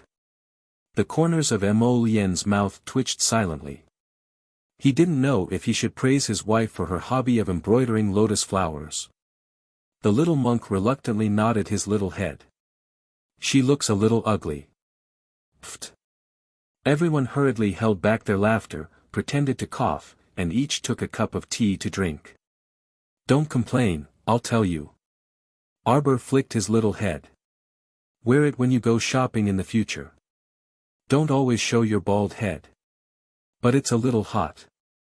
Second Uncle Qiao choked on his tea. It was going to be hot soon, and his little niece actually gave the little monk a fluffy hat. This was simply.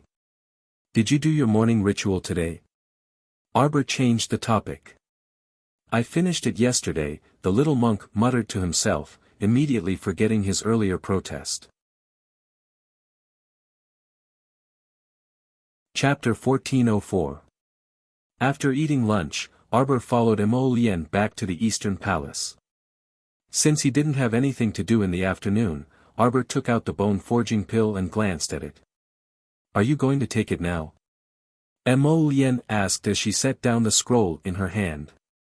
Qiuqiu said it would take 3 days, but I feel like it's a bit of a scam.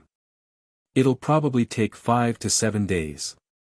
Okay, if you finish forging as soon as possible, there won't be any problems afterwards. Mo Lien wouldn't stop things that could increase her strength. On the contrary, she was very supportive. Arbor nodded. After forging my bones this time, I hope that my body won't be so weak when fighting against people below the spiritual realm. At the very least, I won't vomit blood after getting hit by 2 palms.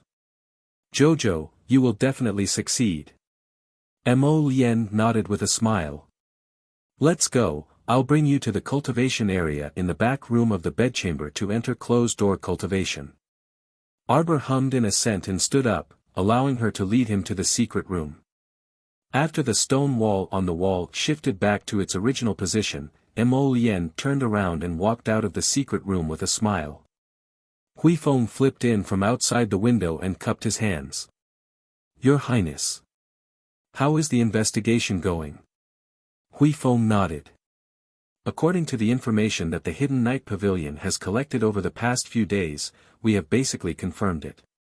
It was Commandery Princess Yi and who arranged for a group of local ruffians to cause trouble on your Highness's big day. A severe glint flashed past Mo Lian's eyes. As expected, it was this sick woman. She actually dared to ruin such an important day of his big day.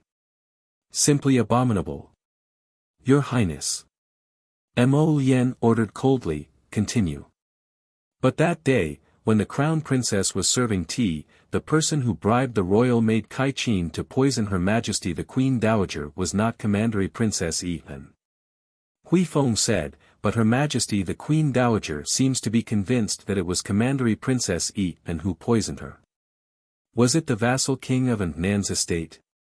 Hui Feng nodded. That's right. There is a maidservant in vassal king Consort Wu's estate, and she is the royal maid Caiqin's younger sister. After this person was captured, Princess Anam had been secretly instructing Caiqin to do things. Mo Lian sneered. You don't have to tell me the truth. Let's just let grandmother think that this ingrate did it. This way, it would be easier for him to make his move and prevent his grandmother from being soft-hearted and obstructing him. Before evening, the crown prince went to the great king's imperial study and talked to his father about something. When night fell that night, an abrupt imperial edict was sent to the vassal king of Nan's estate. The edict praised the vassal prince of Nan both overtly and covertly, saying that since the vassal prince had reached the marriageable age, Commandery Princess Yi-Pen was to be his principal wife. This edict came out of nowhere and caught everyone off guard, but the vassal prince of Nan was rather happy. Previously, he was still looking forward to how he could get his father to ask the great king for an imperial edict. He didn't expect that the edict would come just as he was thinking about it. Although it came very suddenly, it didn't hinder him from achieving his goal. The vassal prince of Nan, Cho Fu, was very happy. He led his family members to kneel down and respectfully receive the edict. On the other hand, the vassal king consort of Nan and the vassal king consort looked at each other in bewilderment, not understanding why this edict was issued so strangely. When Hui Feng reported this matter to the crown prince was taking a nap in the studies compartment, so he merely nodded when he heard this. He was the one who went to ask for the imperial edict, so he already knew about it. But why does the crown prince want to fulfill the vassal prince of Nan's wish? Hui Feng asked in puzzlement. It had to be known that the vassal prince of Nan had always been interested in Commandery Princess Yi-Pen and had already expressed his desire to marry her. The crown prince scoffed. We are going to fulfill their wishes and let them die. Chapter 1405. A pair of scumbags and a bitch, what a joke. Of course, they couldn't do anything to the vassal king of Nan's family for no reason. After all, the vassal king of Nan's ancestors had fought alongside the former king. If they were to target a meritorious official for no reason, not to mention that the common people's spit would drown the Mo family, even the imperial censors would certainly remonstrate to death. However, the vassal king of Nan's estate had been constantly making moves recently. What was even more laughable was that they thought he was unaware as the crown prince.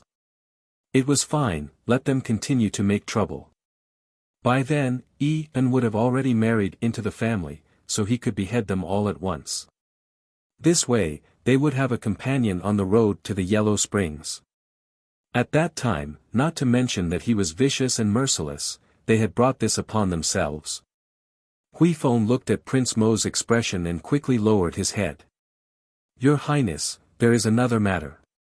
The several dozen burly men who caused a ruckus on South Shilua Street should have been hired by someone. Someone wanted to cause a large number of casualties, but they didn't expect your Highness to arrive so quickly with the royal guards.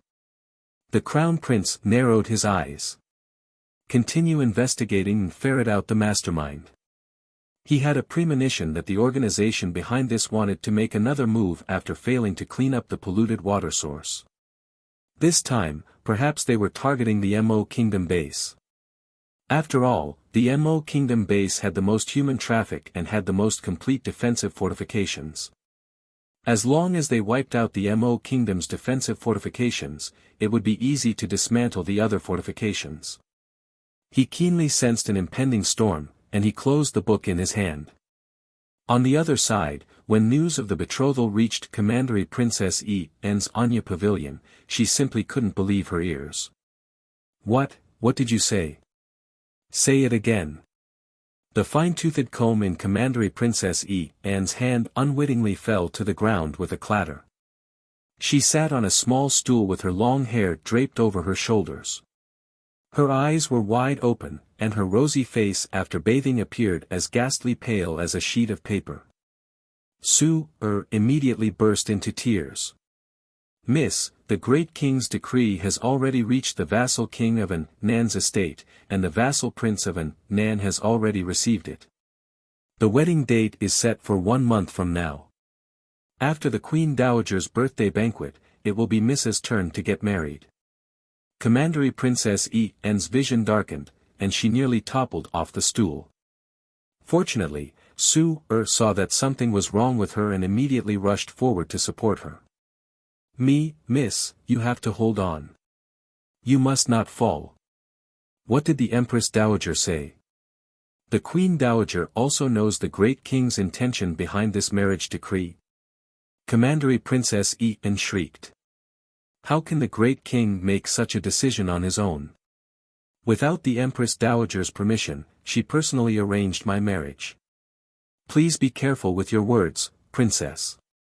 On the side, the long-faced senior maidservant Ming Qian calmly said, the great king did not disgrace the Commandery Princess's reputation by betrothing you to the vassal prince of Nan.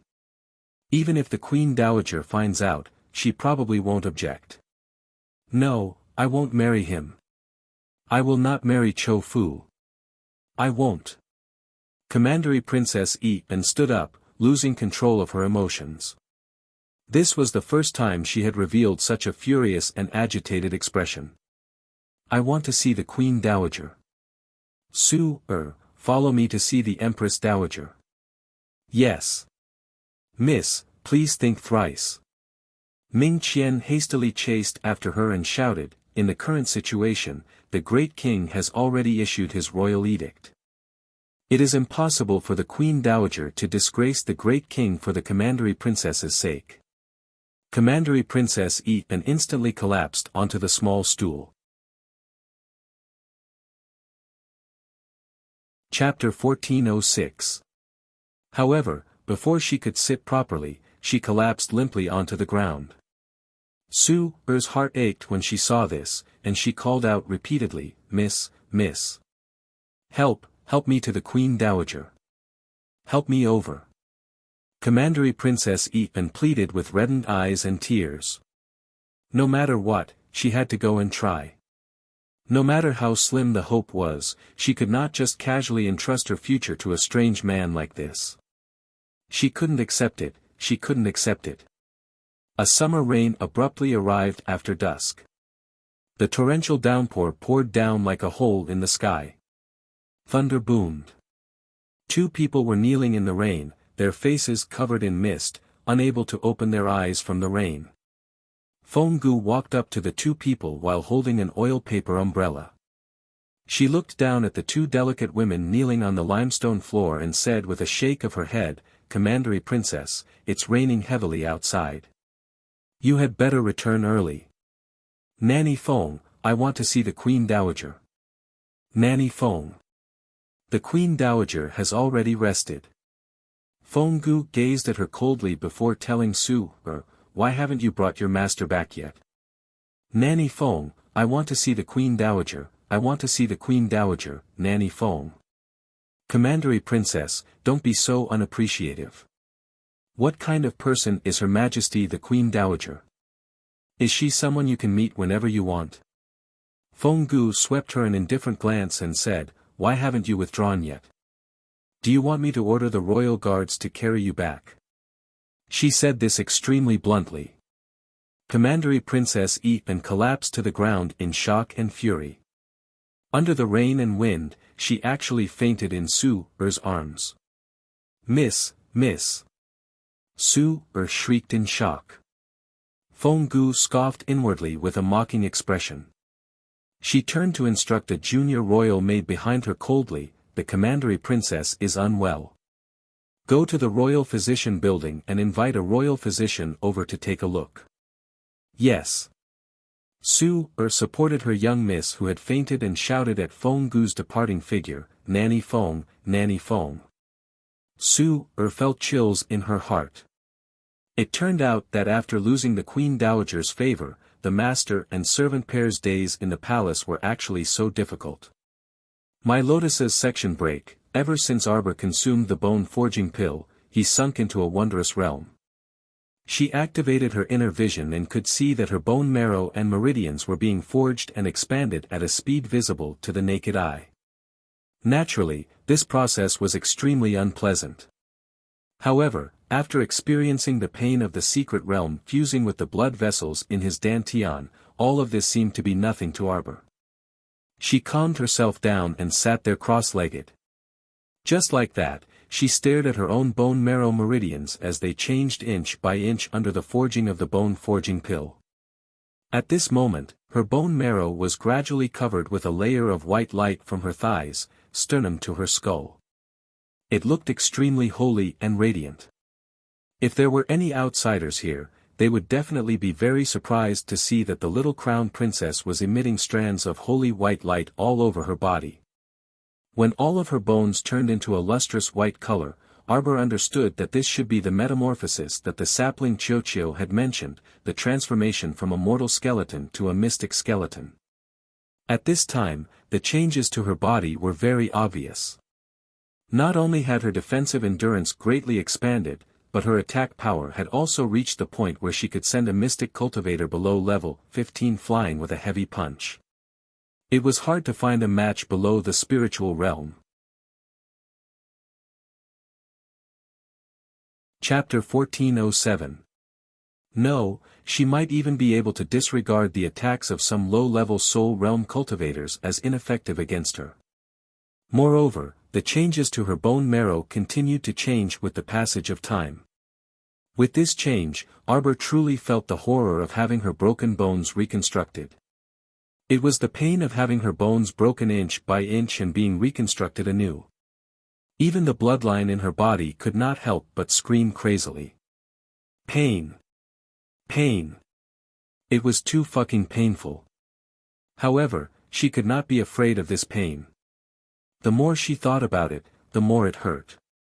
She could only overcome this psychological fear by facing it head-on. Miss Qiao simply blocked her 5 senses, concealing her spirit and qi, and entered a state of complete emptiness.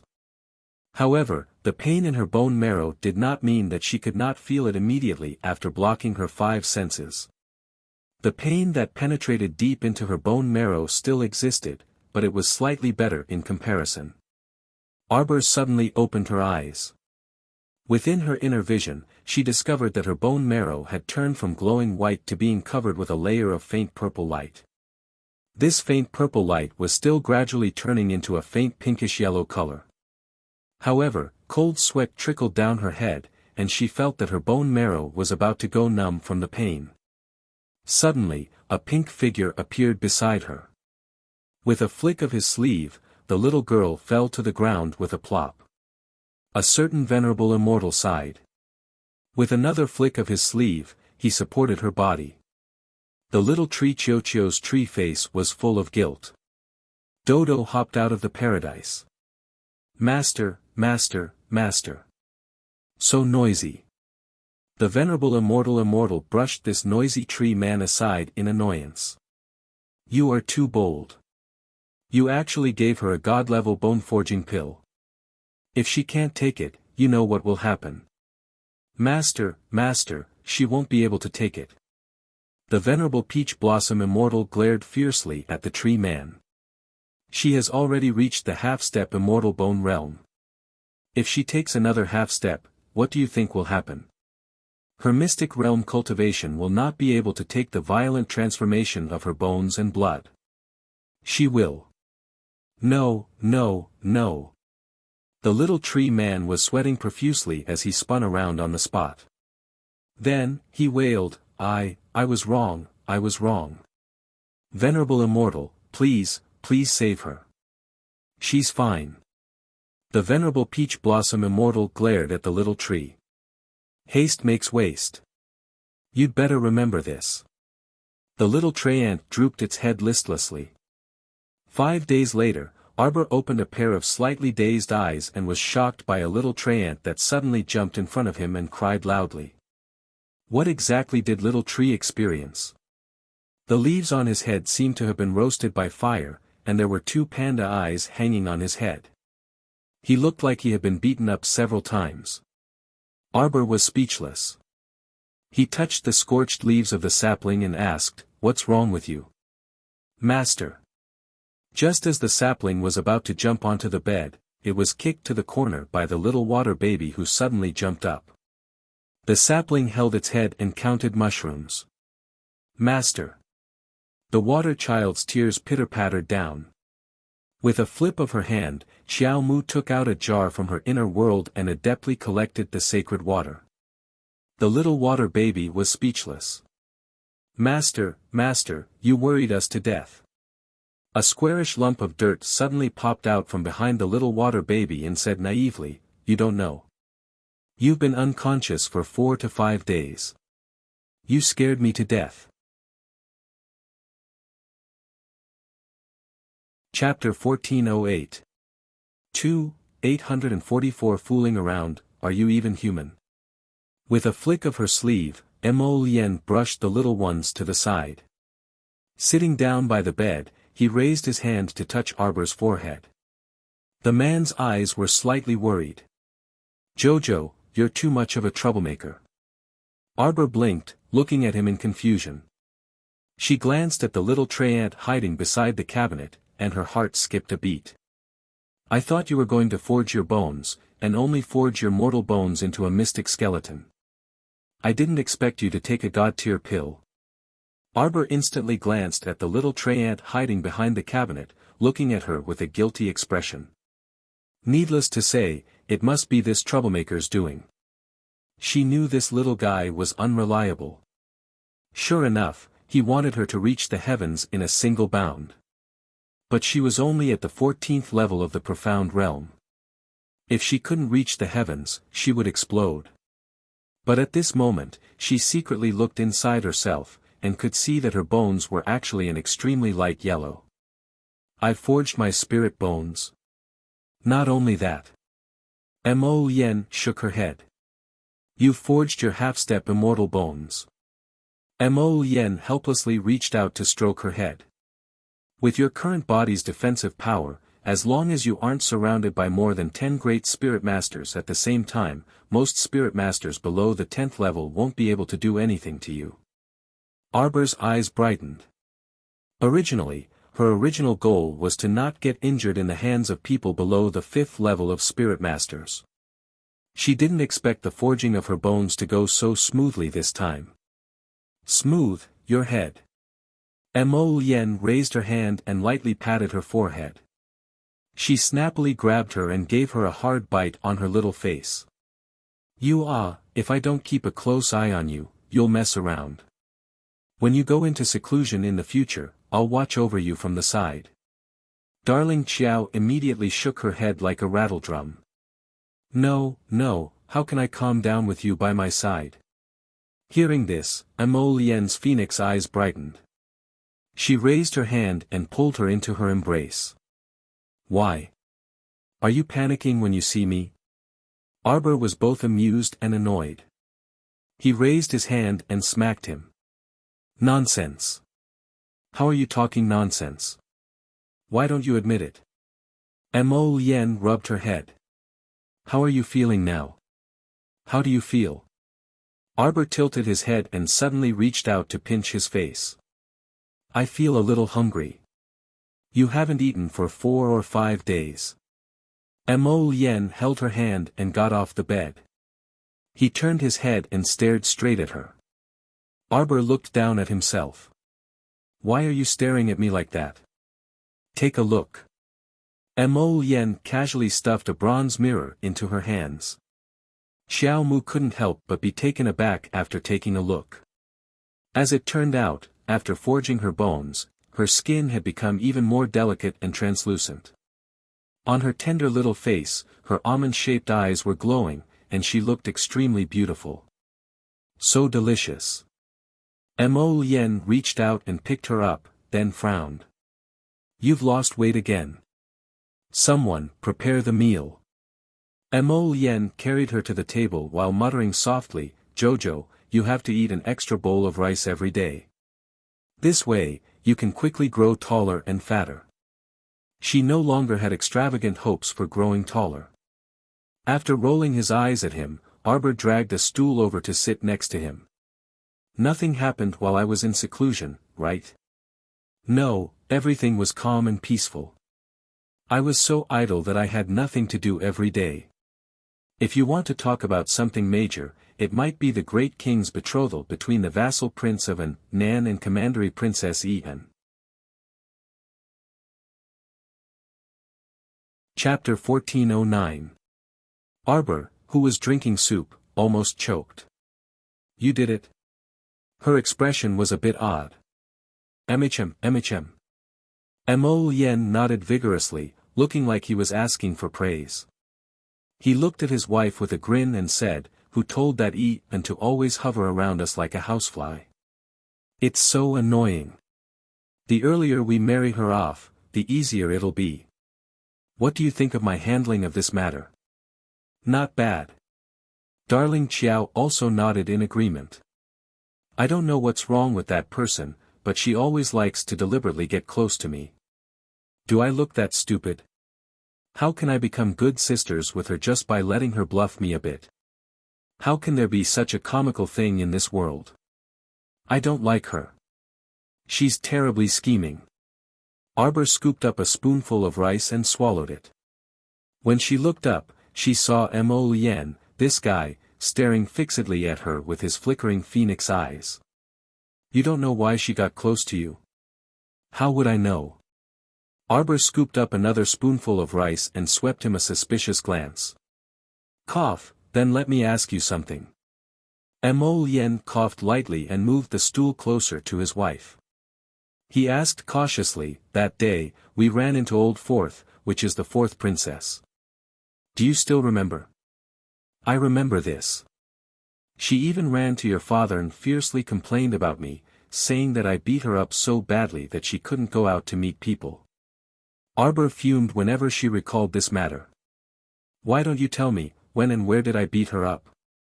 The crown prince couldn't resist facepalming. My darling, you really don't remember? Arbor's hair would stand on end whenever she heard the words, don't remember. After experiencing passive amnesia, she would often stubbornly say to other people that she remembered everything. How could I not remember? Mo Lien really wanted to laugh when she glanced over with her small gaze. Subsequently, he nodded repeatedly with an everything my wife says is right attitude. He quickly said, right, you remember everything. It was that time when you stepped in to save eldest Chin on the street. You beat up Old Fourth. Arbor was suddenly enlightened. Why didn't you say so back then? Mo Lien couldn't help but be speechless. It seemed that some people, no matter how many times his wife saw them at the palace banquet, would turn a blind eye to them. No wonder she looks familiar to me.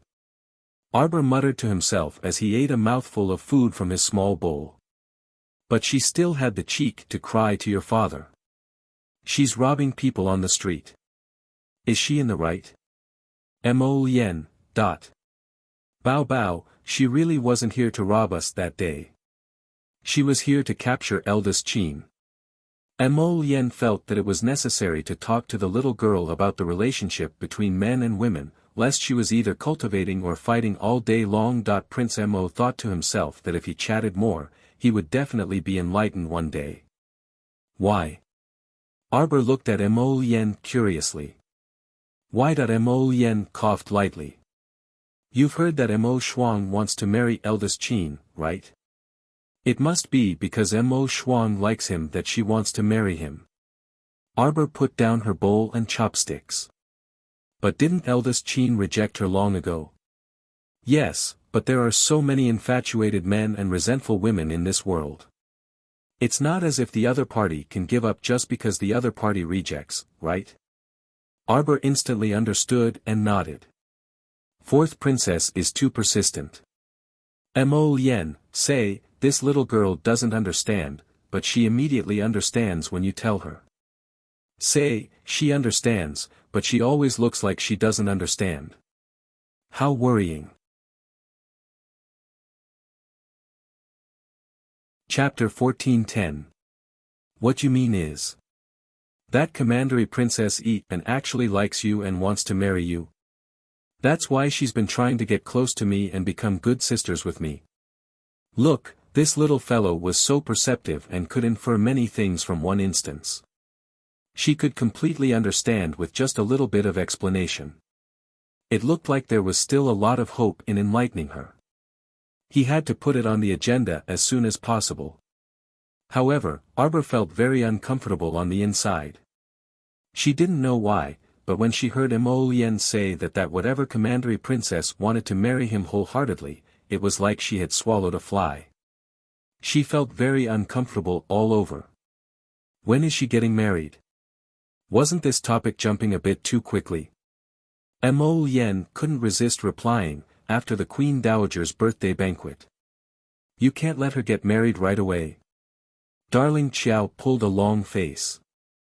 Mo Lien couldn't resist sputtering with laughter. A vassal prince and a commandery princess getting married in a month is already considered a hasty wedding. Darling Qiao pursed her lips. All right then, I wish them a long and happy marriage. Look at how awkward she was and how proud she was as she said it. Mo Lien laughed out loud and pulled her onto her lap. Jojo, you're unhappy. I am unhappy. Arbor nodded honestly. I don't like her liking you. Mo Lien's eyes were bright as she looked down at her. Darling, do you know why? Arbor nodded and replied bluntly, because you are mine. I forbid her from liking you. Oh my God, this answer simply made Prince Mo burst with joy. Darling, what should I do? You're going to charm me to death. Sure enough, this fellow in front of her was so close to her, and her pair of beautiful eyes were glowing.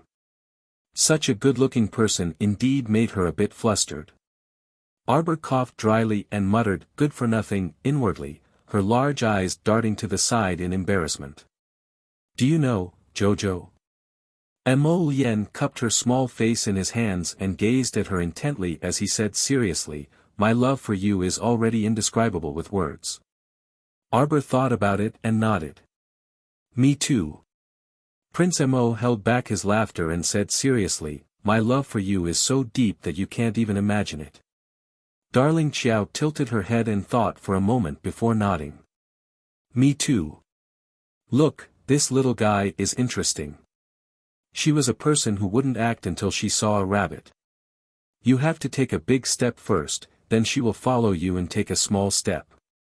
She will follow in small steps, and one day she will be able to walk side by side with him. Prince Mo once again praised himself in his heart. How could he have been so wise and far-sighted back then? He really admired his own wit. Arbor reached out to rub his face. I just don't get it. Since fourth princess has already been clearly rejected, why can't she just switch paths? Why must she run headlong into an iron-headed tree like eldest Qin? Not everyone is as decisive as you. Prince Mo's heart stirred, and he hugged her tightly in his arms and stroked her hair. You can say that she doesn't understand love, but she can see things so clearly sometimes. Mo Lien lowered his head to kiss her face. Qiao Qiao, let me ask you something. Yesterday, I found a small booklet with both pictures and text in your official box. Was it for you to study? Mo Lien widened her almond-shaped eyes and looked innocently at Arbor, who had reached out to cover her mouth. The little guy spat at him, and her face flushed red as she immediately moved away from his lap and ran out.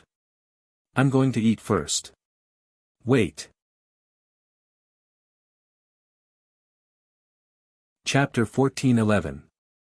After the eagle's cry, the well-built black-clothed youth stepped onto a huge rock and stretched out his left arm to catch the eagle that was flying straight down towards his face. The eagle's small, sparkling eyes looked back and forth as it let out several short cries. "Congratulations, young lord. Congratulations, young lord. You have tamed the most ferocious eagle king of our western wilderness prairie."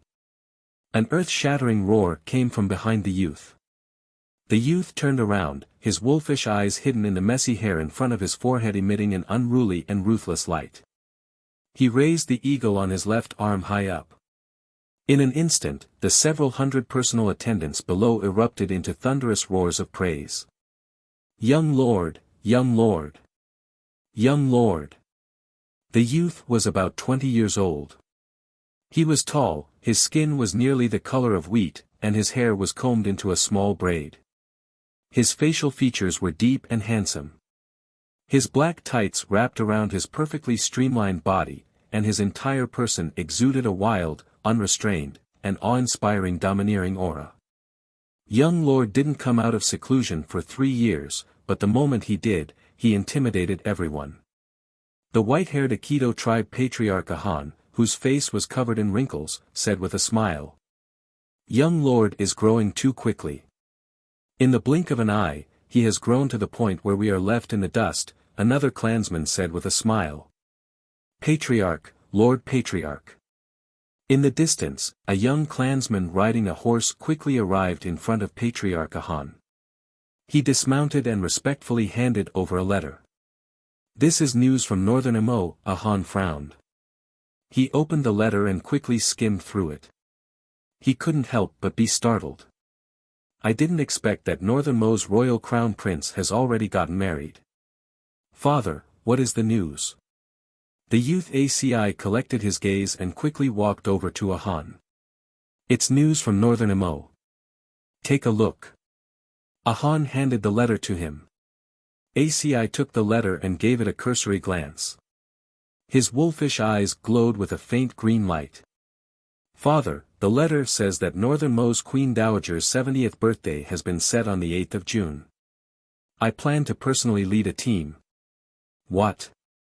Ahan was taken aback. He then shook his head and said, "That's inappropriate. With your status, why do you need to attend the birthday celebration of a mere Northern Imo Queen Dowager?" The birthday celebration is just an excuse. The most important thing was that he finally had the qualifications and strength to meet this crown prince of Northern Imo. He was determined to get back at this person for all the humiliation he had suffered back then. "Big brother." Ali spread his legs and straightened his body. "I'll go with you." "Ali, you're also causing trouble." Ahan glared at his son Ali in disapproval. "Young master." Ahan wanted to say something else. However, Yas raised his hand and stopped the latter half of his sentence. Yas turned around with a cold expression and fiercely flung the black cloak behind him. "I've already made up my mind. You don't need to persuade me anymore. Pass down the order. Bring some gifts. We will set off tomorrow." Yas stepped down from the hill and looked up at the clear blue sky. A dark light flitted across his deep eyes. "Wait. Damned girl. I said I would come back for you. Wait." He muttered to himself as his tall figure gradually disappeared into the distance. Ali originally wanted to chase after him but was stopped by his father, Ahan. "Don't chase. Since young master has decided. Ali, you will set off tomorrow to accompany young master to Northern Imo. Remember, at the crucial moment, use your life to protect our young master." "Yes. Father." Chapter 14:12. Chieftain, Chieftain. Two clansmen carrying wooden bows on their backs rushed over excitedly. "Chieftain, we've discovered the figures of the Alava tribe. Oh, these little rats are finally willing to come out of their holes to look for food. Go capture them all." Ahan raised his hand and roared. The roars of the vigorous clansmen instantly echoed in all directions. On the other side, after ACI left the slope, he headed toward the tent area next to the water source. There were many large and small tribes like this in the western wilderness. Each tribe would lead their clansmen to choose a place with abundant water and grass to set up camp and pass their days. However, in recent years, the ecological environment had worsened. The drama of fighting for territory occurred every day in the western wilderness, and people died everywhere. 3 days ago, a small tribe nearby had collectively turned into zombies overnight. Fortunately, he had already come out of seclusion and led his clansmen to quickly and appropriately clean up, preventing the crisis from spreading. ACI pursed his lips and pulled open the curtain of the large tent with a swish with a handsome face that didn't have a smile on it. A fiery and delicate body pressed against him and wriggled coyly on his body. She called out sweetly, "Big brother ACI." ACI frowned and pulled off the woman clinging to him. He shoved her away. "Go away." His disgust was evident in his words. Akir's small face stiffened. She had deliberately dressed up today to see her big brother ACI. With such stunning looks, no matter who saw her, they would be very attracted to her. However, only her big brother ACI was so disdainful of her from beginning to end. She was the peerless pearl of their Aikido tribe and the adopted daughter of the chieftain. She had been born proud and outstanding. Whether it was in terms of talent or beauty, she was one of the best among her peers. She was deeply loved by countless men in the Aikido tribe. But now, for this even more outstanding man in front of her, she didn't mind lowering her noble head. "Big brother ACI, I also want to go to Northern Mo with you. I heard others say that Northern Mo's land is vast, with glazed tiles and gold everywhere. I want to see this kind of country. Big brother ACI. We're a large group of men. Why would a woman like you come with us? You won't be able to make it." Yasa's words were full of contempt for Akir. Akir immediately said indignantly, "I'm a level 8 mystic cultivator. In the entire clan, I can be considered to be one of the top few. Big brother Yasi, you underestimate me too much. Isn't it just traveling? How can I not keep up with your speed?" Yas glanced at her coldly. "Women should just stay in the tent obediently and wait on people. Don't come out and cause trouble. You don't need to be stronger than a man." Akir's eyes immediately reddened with grievance. She stomped her feet and said, "I'll tell Daddy that I must go with you. You can't get rid of me." After saying this, he lifted the curtain and ran out, almost bumping into a bearded clansman. That clansman immediately laughed and said, "Akir, what's wrong?" Akir ran off without looking back. ACI coldly glanced at her back but didn't say anything. "Young master." ACI looked up and said to the bearded man, "Prepare to set off tomorrow." "Yes, Songka will solemnly obey young master's orders." The bearded man placed his hand across his chest and bowed respectfully. Chapter 14-13. Today's weather was exceptionally good, so Arbor had someone bring out the food box and tea. She ate while flipping through medical books in the Eastern Palace's small garden. With a wave of her small hand, a royal maid immediately handed over a plate of cut oranges. The little fellow raised her head and glanced at this royal maid who had just been transferred to her side, Haitang. In reality, she could tell at a glance that this Haitang should be from the female hidden guard camp. Like Xiao Yao, she was skilled in martial arts. However, compared to the chattering Xiao Yao, this Haitang was much quieter. At such a young age, she was very steady and did things methodically. It was just that she was a bit wooden. "Crown Princess, do you want to change the tea?" Haitang suddenly asked. "All right, change it then." Arbor flipped through a page as she spoke indifferently. "Crown Princess, then Haitang will change it for you." Arbor watched as she skillfully changed the tea and suddenly asked, "What has the Crown Prince been busy with these past 2 days? Why is he nowhere to be seen all day?" "His Highness the Crown Prince has been busy receiving guests from various countries these past 2 days. There are still 2 days until Her Majesty the Empress Dowager's birthday banquet. His Highness the Crown Prince will be very busy, oh. Hai Tang replied stiffly. Arbor pursed her lips. How many countries have come? Northern Wei will arrive at our Mo Kingdom capital today. In this way, all the northern countries, large and small, have basically all arrived. As for the south, the southern Bailey Kingdom and southern Shao Kingdom will come. Also. Oh, okay. Arbor was only casually asking. Her head hurt when she heard Hai Tang recite the names of the various countries as if they were her family treasures. It wasn't like she really wanted to get acquainted with them. If she had so much free time, she might as well go to sleep. Miss. Xiao Yao ran over jubilantly, but before she could speak, Arbor teased her. Calm down, my sister-in-law. Xiao Yao's pretty face immediately flushed red. Embarrassed, she rolled her eyes and said, Miss, you're teasing me again. What joke? Your marriage is already on the agenda. Otherwise, the crown prince wouldn't have put Hai Tang by her side. This was to transfer Hai Tang, the female hidden guard, to a place where she could order her around. I don't want to talk to you about this. Xiao Yao stomped her feet. I almost forgot about my business because of you. I'm telling you, the princess of the southern Shao Kingdom is here. Arbor's eyes lit up and he quickly asked, where is it? We're almost at the city gate. Xiao Yao beamed with joy and said, Miss, do you want to go out of the palace and take a look? Today, the streets are even more lively than yesterday. Do I look like someone who likes to join in the fun? Arbor said expressionlessly. Xiao Yao was about to say no fawningly when she heard Hai Tang's stiff voice suddenly ring out. Yes.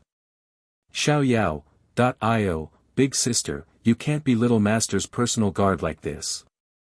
Seeing that the little stoic was about to flip out, Xiao Yao quickly said with a smile, Miss, of course you're not someone who likes to join in the fun. Unfortunately, your subordinates like us just like to join in the fun. As she said this, she tugged at Hai Tang's sleeve and repeatedly signaled her with her eyes. Hai Tang nodded dumbly. I like to join in the fun the most. Arbor's mouth twitched, and she found it funny on the inside. She waved her slender hand and summoned a huge Qinghuan. Let's go. Let's go meet those old acquaintances. She didn't expect that something would go wrong at this moment. Black Monday, so tiring. I'm going to sleep tomorrow. Chapter 14:14. The most important thing was to see Xiaomi, that fool. Arbor didn't care about the others at all. On the other side, Hai Tang was startled. She had only followed the crown princess for 2 or 3 days and had always heard her companions talk about how powerful the crown princess was. Today, she saw her summon a heavenly bird with her own eyes. The 3 of them jumped up and left the palace without any obstructions. The Imperial Guard commander guarding the gate, Hui Feng, only raised his eyelids before rolling his eyes and turning a blind eye. Hui Fan was a new official. He looked up at the sky and couldn't help but ask curiously, Big brother, isn't that the crown princess? Does the crown princess travel so casually? That's right. When you see this heavenly bird in the future, just ignore it. Hui Feng couldn't help but gulp when he thought of the young crown princess's savagery. If by any chance some idiot went crazy and stopped the young crown prince consort, then there was a 99% chance that he, the commander of the Imperial Guards, would be out of luck. Alright, big brother. I'll listen to you. Hui Fan nodded. Arbor's party left the palace and flew to the north gate under Xiao Yao's directions. Miss, the streets around the north gate have been controlled these 2 days. You're wise. We flew all the way here, and no one can stop us. Xiao Yao giggled and pointed below. Let's go to the tea house opposite Rui Pavilion. Yes, that Fubei restaurant. People came and went on the streets, and the commoners all saw a large green bird flying towards the city gate. However, the large bird's flying speed was especially fast. In the blink of an eye, it flew to the entrance of Fubei restaurant. 3 slender figures flashed, and the large bird disappeared into thin air. Meanwhile, Arbor's party had already stepped into the first floor of Fubei restaurant. "The 3 of you, please come in, please come in." These few days, the imperial court had been welcoming guests from various countries at the North Gate, causing his small teahouse's business to be unprecedentedly good. He couldn't stop smiling all day. On this end of North Street, his teahouse was relatively high class. If some of the nobles wanted to come and watch the fun, they would definitely go to his teahouse. Opposite Fubei Tower, a figure was leaning against the window of Rui Pavilion. His swollen eyes shone with a cold light. "I didn't expect the crown princess to join in the fun." Second prince. A girl around 16 or 17 years old, who was wearing a thin red veil, walked out from the inner room. She leaned against the second prince and subconsciously sniffed the fragrance of the dragon saliva on his body. "Haha, Lily." The second prince raised his hand and patted the girl's head as if he was petting his pet. "Have you picked out your jewelry?" "I have." Wei Mingli beamed with joy as she nodded and said, "Thank you for your reward, second prince." "Hey, you deserve it. As long as you do well in the future, these rewards will continue to come." Did Imperial Father think that he would starve to death by stopping his salary for 3 months? His second prince estate at least held some businesses, and this Rui Pavilion used to be considered a profitable business. It was impossible to make things difficult for him. A cold light flitted through second prince Mo Lu's eyes. How could he take it lying down after being toyed with like a drowning dog? "Lily, are you ready?" Mo Lu lowered his head and looked at the girl in his arms with a lustful gaze. When he thought of having to send such a beautiful woman to that person's side, he felt waves of discomfort in his heart. Fortunately, he had already enjoyed her tenderness. Chapter 14-15. A severe glint flitted across the girl called Lily's lowered eyes. She nodded and called out delicately, I am ready to cooperate with you at any time, second prince." "Ha ha ha, good, good." The second prince, Mo Lu, laughed loudly as he pinched her soft buttocks. "I just knew that you were a smart person. You didn't waste the large amount of manpower and resources I spent to train you for the better part of a year. Lily will never forget second prince's great kindness to me." Miss Lily called out delicately again. She raised the man's chin with her slender finger and restlessly crawled over the man's protruding Adam's apple. Mo Lu's heart warmed slightly. When he thought about how he was going to give away such a stunner today, he might as well make the best use of his time. The second prince picked up Miss Lily and strode behind the screen. Miss Lily giggled delicately. Not long after, Miss Lily's light gasps of pleasure could be heard from inside that the screen was vaguely imprinted with 2 intertwined figures. The second prince had already lost himself in the passion and was completely intoxicated. However, Miss Lily abruptly turned her eyes away and shot a sharp gaze outside the window. She thought to herself, "I, Wei Mingli, will definitely become outstanding and have boundless glory in this life. Whoever had humiliated her in the past would have to pay back 1,000 times the price in the future. Including this second prince who treated her like a plaything." Miss Lily's slender fingers, which were painted red, slid across the back of the second prince's head, causing the man's entire body to tense up instantly. On the other side, Arbor and his servants were sitting in a private room by the window on the second floor. After ordering a pot of tea, they sent the waiter away. This year, a pot of good tea also cost a lot of mystic currency. There was no other reason than that ever since the tea trees were largely contaminated, the tea leaves would only become more and more expensive in the future. "Commandery Princess, please."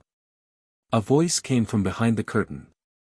Arbor turned to look and saw Commandery Princess and slowly walking in, accompanied by her maidservants Ming Qian and Su Er. After not seeing her for so many days, and looked haggard. Her palm-sized face was filled with worry, and she looked listless, her eyes very dim. It seemed that as the wedding day approached, her heart was also suffering. However, Arbor did not sympathize with her. She had heard the crown prince mention that this commandery princess E and had invited many local ruffians to cause trouble for her on the day of her wedding. If she really got her way, wouldn't the crown prince lose face? In addition, the crown prince secretly suspected that the reason why Ding Yun was able to sneak into the palace that day was because someone had led the way. And this guide was most likely commandery princess E and did not notice Arbor and his servants in the small cubicle by the window and headed straight for the private room after entering the tea house. Arbor ignored her and turned his head to look at the bustling scene outside the window. There were guests from various countries entering the Mo Kingdom capital every day these past few days. The people of the Ministry of Rites were very busy making arrangements for the guests' accommodations. At this moment, a commotion could be heard from the northern city gate. The commoners who were watching the commotion all stretched their necks to take a look. They saw a long procession entering the city gate, and the southern Shao Kingdom's flag was mounted on the horse of the person leading the procession. Princess Mi's carriage rolled into the Mo Kingdom capital's northern city gate under the escort of the crowd. Arbor's eyes lit up, and he was about to fly down when Xiao Yao pressed down on his petite hand. Miss. Chapter 14-16. Xiao Yao couldn't help but want to laugh out loud. Why was her young miss so strange? You suddenly jumped down in public. With so many guards from the southern Shao Kingdom, it would be strange if they didn't think you were an assassin. I was bored and wanted to reminisce about the past. Arbor pointed at Princess Xiaomi, who was surrounded by a thin veil. Xiao Yao's mouth twitched. If you jump down now, the streets will definitely be in chaos. Arbor pursed his lips and leaned against the window with his chin propped up. His eyes flickered as he looked at Princess Mi's carriage. Xiaomi definitely didn't see me now. There are so many people below. Xiao Yao suddenly paused midway and frowned as she looked at the group of people barging into the city gate. Make way, make way. Make way. The carriages behind suddenly squeezed through the city gate and attacked the southern Shao Kingdom's guards without any explanation. The southern Shao Kingdom's guards naturally weren't fools and wouldn't passively take a beating. The two sides started pushing and shoving, and it quickly turned into a street brawl. The Assistant Minister of Rites, Huang Yi, was dumbfounded when he saw the situation. He hurriedly ordered his soldiers to go forward and stop the two sides. Everyone, please calm down, calm down. Who dares to attack our southern Shao Kingdom's people so rudely? Xiaomi angrily shouted. She lifted the thin veil curtain and jumped out. Her red dress sparkled under the sunlight, and Princess Mi's eyes revealed a trace of pride. Princess Mi, the Assistant Minister of Rites, Huang Yi, quickly went forward and cupped his hands. Please calm down. Young lord, young lord. Young lord, young lord. Without waiting for Princess Mi to shout a few words in an awe-inspiring manner, the other party's voice, which was obviously more powerful than hers, immediately suppressed the voices of her and the group of weaklings from the southern Shao Kingdom. Fuck, Princess Mi's face was bursting with anger. Where did this fool come from? He just entered the city and already caused such a big commotion. Was he trying to show off his power to Bei Moi? Yas was draped in a black cloak. He dismounted from his horse and strode toward Xiaomi. At first glance, Xiaomi felt that this person was somewhat familiar. When her line of sight shifted to the prideful faces of Ali and Akir, she suddenly seemed to recall something. She slapped her thigh and said, Ali, what's your name again? That guy from Aikido. Ali's expression immediately turns furious. He glares at Xiaomi and says, Princess Mi, you dare to be disrespectful to my big brother. This is my big brother, the young chief of the Aikido tribe. You can call him young Master ACI. Oh, yes, it's you.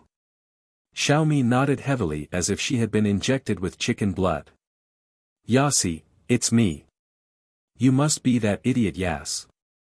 The one who was beaten up like a dog by my sister a few years ago. Ha ha ha, I didn't expect that after parting at Shuang City in the west, we would meet again today. Xiao Mi's eyes suddenly widened as she stared at the fist that was suddenly thrown at her. For a moment, she even thought that she was hallucinating. What's going on? This person really dared to casually make a move in Northern Mo's territory. The fist was about to fly toward her face.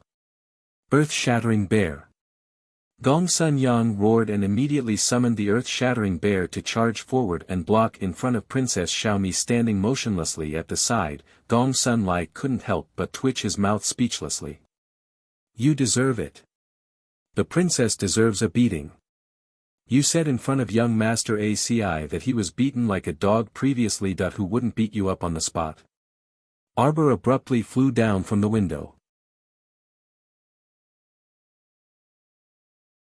Chapter 14-17. At that time, Xiaoyao didn't even have the time to grab her. She could only watch helplessly as her little mistress heroically jumped down. She and Haitang looked at each other in dismay. Bam! Arbor jumped in front of Xiaomi and patted her shoulder without waiting for her to return to her senses. Are you alright, Princess Mi? Little sister. Xiaomi was startled for a moment before excitedly grabbing her little hand. Oh my, you really scared this old lady to death just now. I didn't expect that temperamental fellow to be so shameless. He actually made a move on a beautiful girl like me in public. Arbor. Why did she keep feeling that Princess Mi was innately hilarious? When she saw her, it was as if all her worries would disappear without a trace. Sometimes, this fellow was so naive that it was almost frightening. Alright, beautiful girl, I'll send you to the guest house. Arbor patted her hand. Xiaomi giggled in response. Sure. You don't know how travel-worn I was on the way here. I'm about to die from exhaustion. Stop. Suddenly, a cold voice interrupted the conversation between the two. Xiaomi wrinkled her nose as if she thought of something. She tugged at Arbor's sleeve and lowered her voice. Little sister, do you still recognize that person? Arbor coldly glanced at ACI. That gaze was as if she was looking at a stranger, causing Assie's heart to sink with a thump. How could this be? To think that the person he had been thinking about all this time did not even have the slightest impression of him when they met again. Therefore, he stopped her with a look of displeasure on his face. Arbor used her gaze to ask Xiaomi, who is this person? Back in the Mystic Beast Forest, Xiaomi already knew that this little sister of hers had long since forgotten someone like ACI. What was more unbearable than being completely forgotten by someone? Xiaomi shook her head and sighed. She quietly muttered to her, do you still remember Shuang City? Back then, you captured a medicine man. It's you. Arbor turned around to glare at ACI in astonishment. Yasa's eyes lit up, but he instantly noticed the displeasure in the little girl's eyes. Because Arbor recalled that it was this person in front of her who led the Falcon battle team to Shuang City's entrance and threw bamboo needles at her, Morong Sun, and the others. Attacking people without any explanation, this person was extremely detestable. Arbor glanced at him disdainfully and immediately pulled Xiaomi away. He didn't even bother to look at Yas now. Yasi exploded with anger. However, before he could say anything, Ali had already jumped out and roared, didn't you hear me tell you to stop? The likes of you want to keep me here. The little stoic couldn't help but be enraged and abruptly stomped her foot. The Assistant Minister of Rights, Huang Yi, had a bad premonition. Sure enough, he saw layers of earth rolling up from under their feet, directly pouncing towards Ali. Ali! Akir cried out in alarm. Just as she was about to take a step away, she saw several palm-sized hands in the soil. They abruptly grabbed her dress and firmly fixed her in place. Ah! Akir shrieked in terror. It was too late to take care of things in the blink of an eye. ACI leaped to his younger brother Ali's side and pushed him aside. He then conjured a layer of earth with his palm, hastily suppressing the layers of earth waves that Xiao Mu had sent out. A thick earth defense rose from the ground in front of Ali, protecting him from any harm. Chapter 14:18. When he looked up again, he saw that Arbor had already pulled Xiaomi far away. ACI couldn't figure out what he was thinking. He stood dazedly on the street like this with mixed feelings in the depths of his heart. However, Akira was already so angry that she couldn't choose her words carefully. How can this woman be so loathsome? She was already loathsome enough when they met in the Mystic Beast Forest, making people feel uncomfortable all over. He didn't expect to meet her again on the Mo Kingdom capital's North Main Street. This woman's loathsome level had clearly increased quite a bit compared to before. Assistant Minister of Rights Huang Yi's expression darkened, and he cupped his hands at Akira and said, "Miss, please be careful with your words. Do not be disrespectful to our Northern Prince Mo's consort. In other words, if you dare to be so disrespectful again, I won't be polite to you." Akira couldn't help but be taken aback, and then her heart relaxed slightly.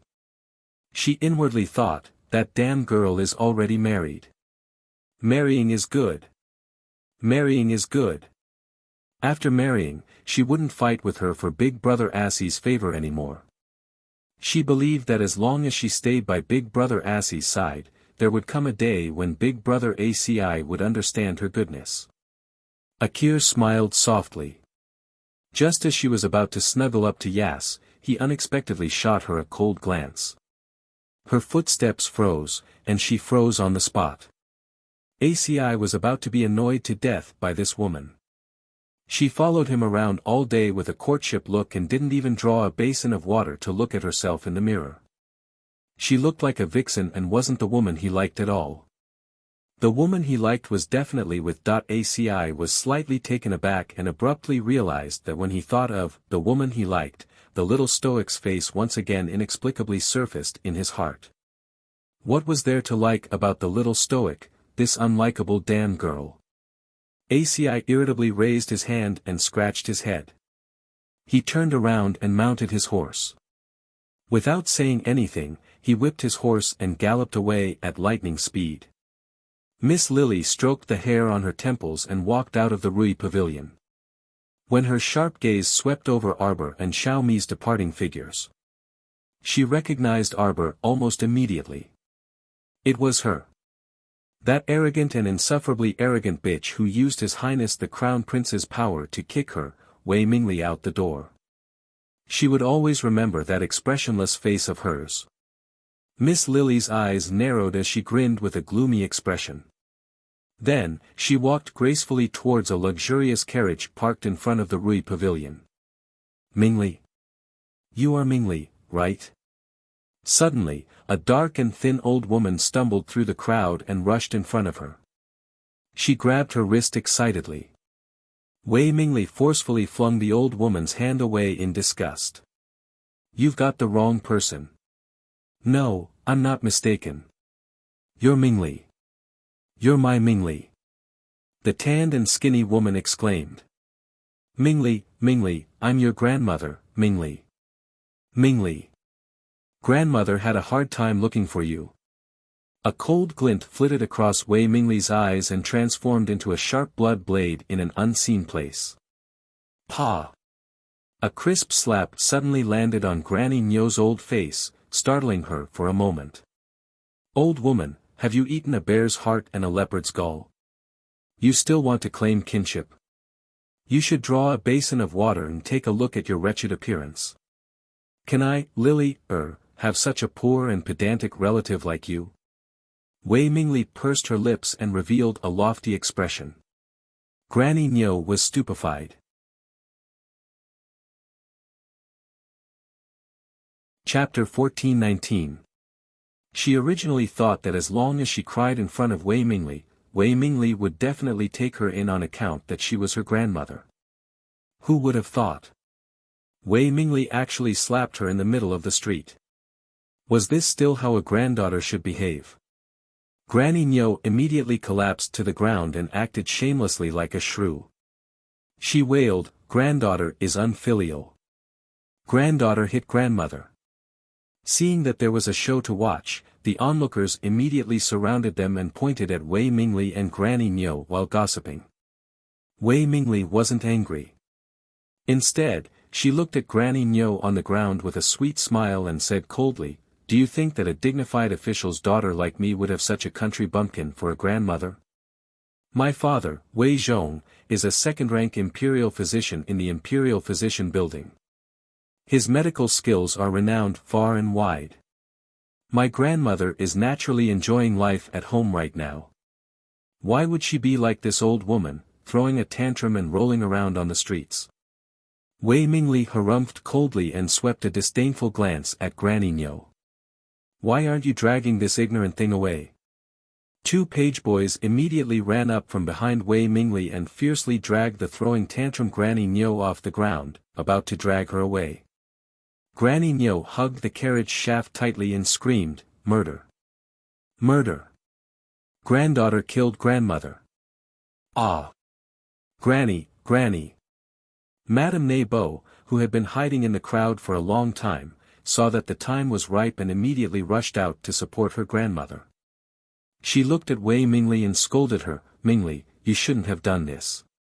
Even if you have a foster father now and have a meteoric rise, you can't forget that your biological grandmother is still living in an abyss of suffering." Wei Mingli chuckled. "Then what do you think I should do?"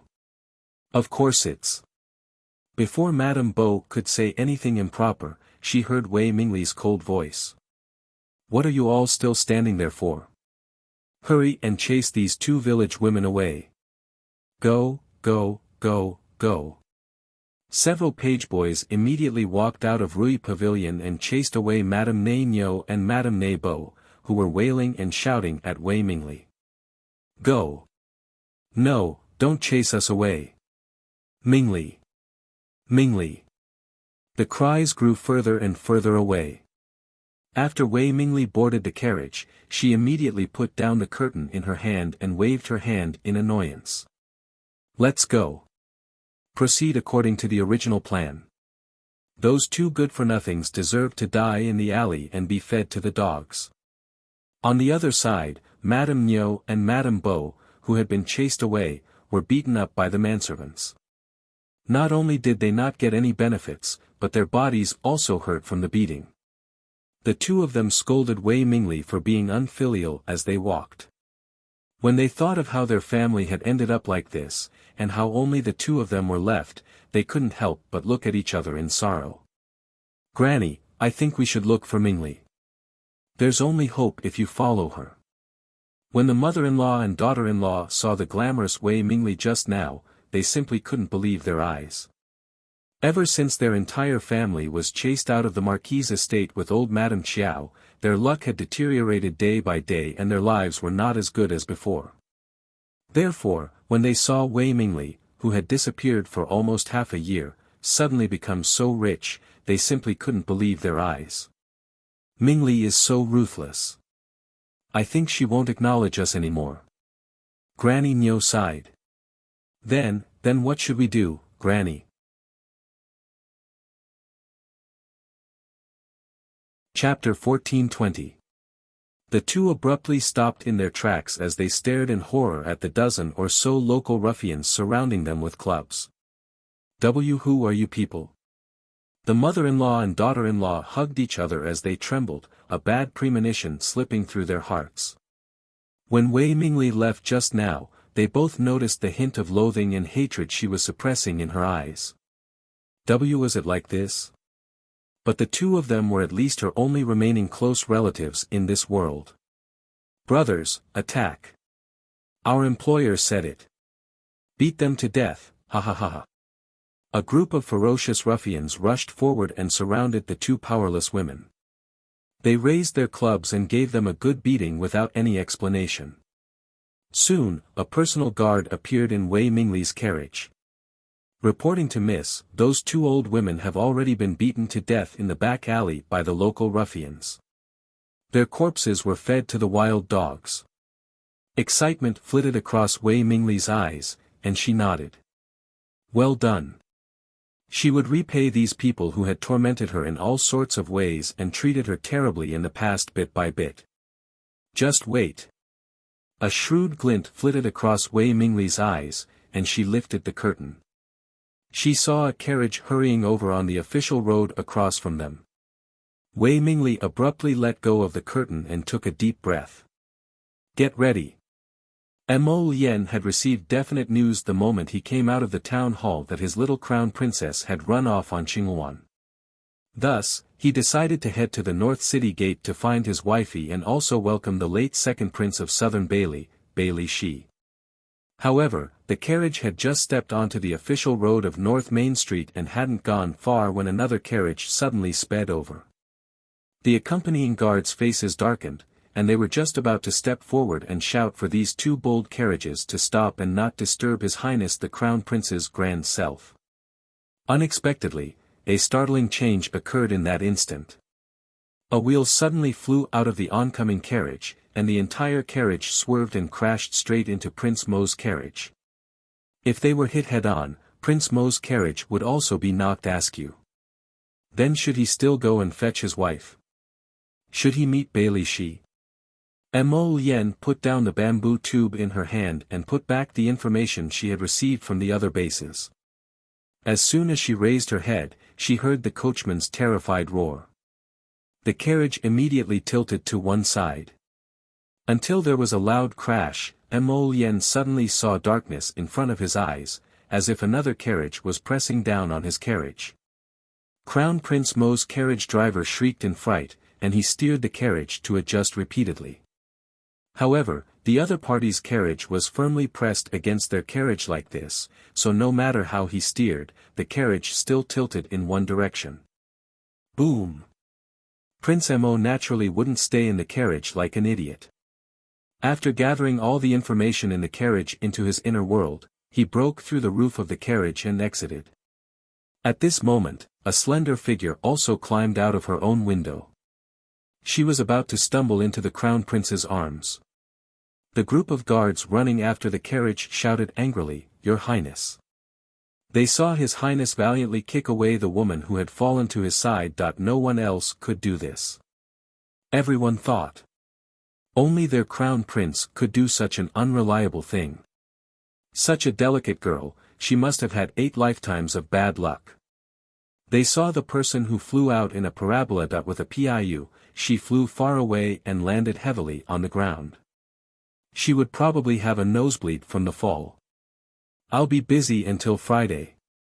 I might have to move it to Saturday, depending on the situation. Goodbye, Wave. Chapter 1421. The guards swarmed forward to check on the woman who was sprawled on the ground and hadn't moved for a long time. A guard hurriedly stepped forward and said, "Your Highness, she's fainted." What a joke. How many people in this world could withstand a flying kick from His Highness? Perhaps this unlucky woman still hadn't figured out how she had flown out. Miss. Who are you people? Why are you treating my miss like this? The coachman crawled over and cried out in a panic. Prince Mo glanced at him, then his gaze landed on the other party's hands. That coachman reflexively looked down. There was nothing else in his 2 chubby hands that were as white as radishes. Mo Lien curled her lips mockingly. She turned and leaped onto the horse that the guards had brought over and rushed toward North Main Street without looking back. Cough, cough, cough. When Wei Mingli woke up, she felt an excruciating pain in her chest. That man's flying kick just so happened to land right on her chest, making her feel as if her chest was about to collapse in that instant. My heavens, how could there be such an insensitive man in this world? When he saw a delicate beauty throwing herself into his arms, his first reaction wasn't to reach out and embrace her, but to kick her out. Where exactly did this weirdo come from? Wei Mingli coughed several times. She was about to struggle and ask the coachman to help her up when she suddenly saw a swarm of guards rush in front of them and press the two of them to kneel on the ground with long and short knives. Wei Mingli was so angry that her pretty face instantly flushed pink. The moment she spoke, she tossed aside the pretense of delicateness from before. What are you doing? What do you want to do? None of the guards paid any attention to her. They simply lifted the two of them up, tied them up, and threw them onto horses. Then, they yelled and shouted as they headed in the direction of the Ministry of Justice's prison. The moment Wei Mingli saw the words, Ministry of Justice, appear before her eyes, she was stupefied. She was so angry that her entire body trembled uncontrollably. It wasn't fear. It was truly anger. That weirdo was actually so resolute in his actions. Not only did he kick her on the street, but he was also attempting to imprison her in the Ministry of Justice's prison. This forced her to lower her head and examine herself again. Wasn't she beautiful? In the past half a year, whether it was her temperament or her beauty, she had steadily improved by more than one level. Thus, even the second prince was mesmerized by her beauty. But now, Wei Mingli and the coachman were dragged into the Ministry of Justice's dungeon. Without another word, the prison guards tied the two of them to the two pillars used for interrogating prisoners in the dungeon lobby. A prison guard swung a whip soaked in chilly water and smiled fiercely at her and the coachman. Wei Mingli's hair stood on end. Pa! The whip lashed down, and the coachman let out a squeal like a pig. TSK TSK TSK. The guard commander stood at the side and watched, his eyes filled with disdain. You've only been lashed once and you're already screaming like that. How many more lashes do you think you can take? Brother. No, don't hit me, don't hit me. I'm just a cart driver. Everything was instigated by Miss. It was the young miss who instigated it. As soon as that carriage driver finished speaking, Wei Mingli, who was tied to another pillar, was so angry that she couldn't stop kicking him. You coward, what did you say? Hit her, hit her. It really has nothing to do with me. This lowly one is just a hired passerby, sob sob sob.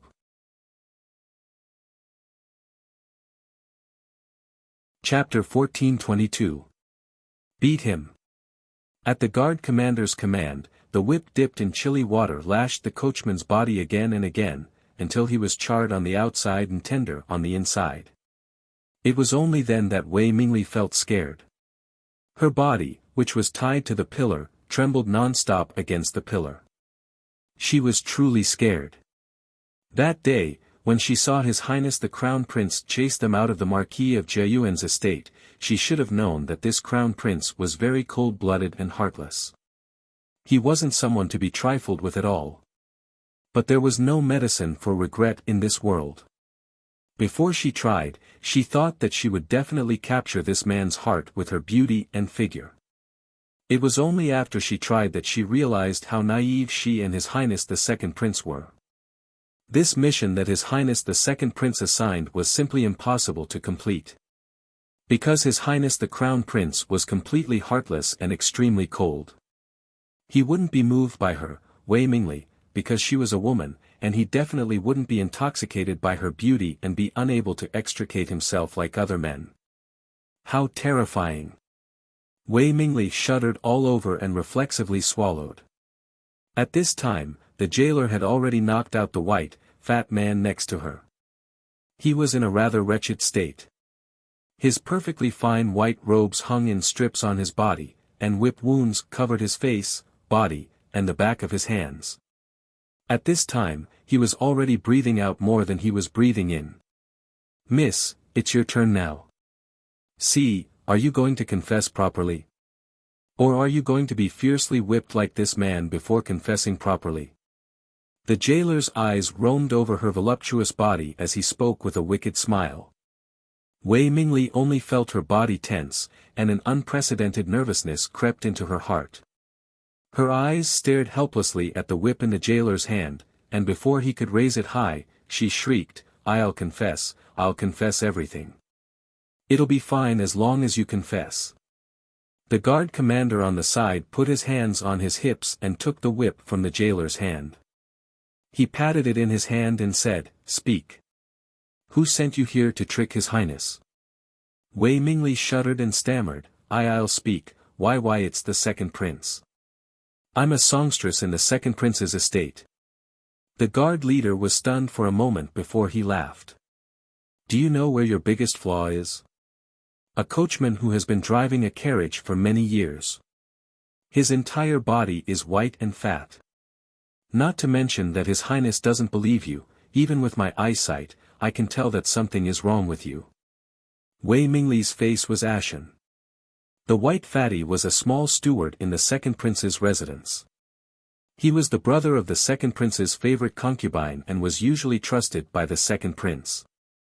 The mission of getting close to the Eastern Palace was very important, and Mo Lu still didn't quite trust her. Thus, she had originally planned to have this plump and fair steward follow her into the Eastern Palace.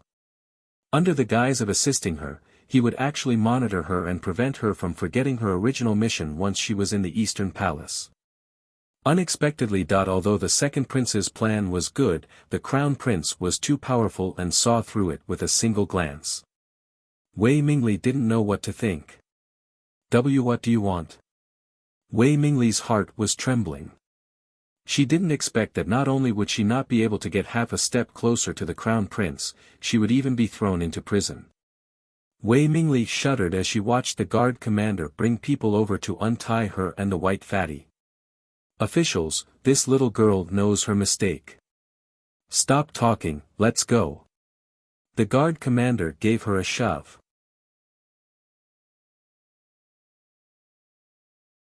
Chapter 1423. Wei Mingli's nerves were taut as she staggered forward. She glanced to the side and saw that the fair fatty was like a dead pig. After he was put down from the pillar, his head drooped as he was dragged forward. What are you doing?" Wei Mingli asked, trembling. The guard commander and his entourage didn't say anything else to her. They directly dragged the two people onto their horses and rode toward the second prince's estate while yelling. On the other end, Mo Lu smugly stepped into his house. His happiness lasted for less than an hour. He saw the steward run inside in a panic and shout, "Master, master! Something happened, the main entrance." The second prince's expression changed slightly, and he hastily followed the steward to the main entrance. As he walked, he anxiously asked, "What happened?" "Miss Lily has returned." "Lily?" The second prince's face instantly darkened. His first thought was, Lily actually failed. She really was a good-for-nothing. How long had it been, and she was already back? Did she not encounter his good sixth brother at all, or did she not manage to get close to anyone else at all? The second prince thought about how he had painstakingly groomed Wei Mingli for the better part of a year, but she was actually of no use at all at the crucial moment. Thus, he stomped out of the main entrance with a belly full of anger. He saw a junior commander dressed in royal guard attire standing at the bottom of the steps with a fake smile and saluting him from afar. "Second Prince. This lowly officer is here to deliver a gift in return on His Highness the Crown Prince's orders. Open it." At the junior commander's command, 3 to 4 royal guards immediately dragged the person down from the horse and directly threw her at the second prince's estate's entrance. The second prince looked down and saw Wei Mingli curling up and rolling on the ground. She scrambled up the steps with all her might as she wailed mournfully, "Your Highness." Then he looked at that fair and fat junior steward.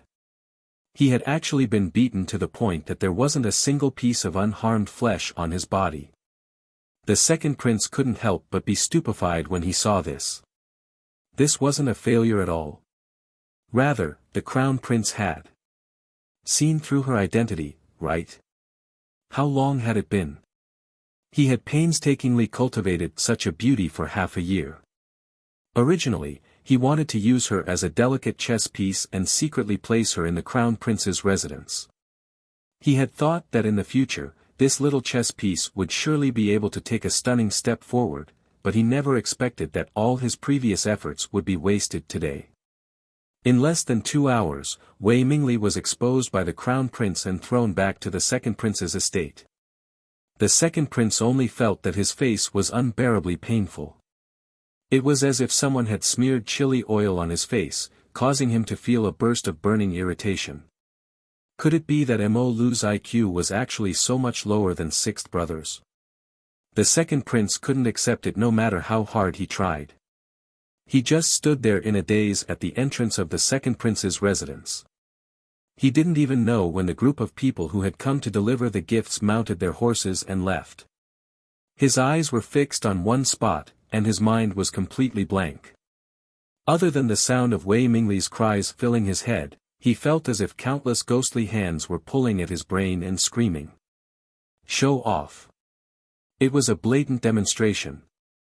The second prince choked on a mouthful of blood and rolled his eyes to the sky.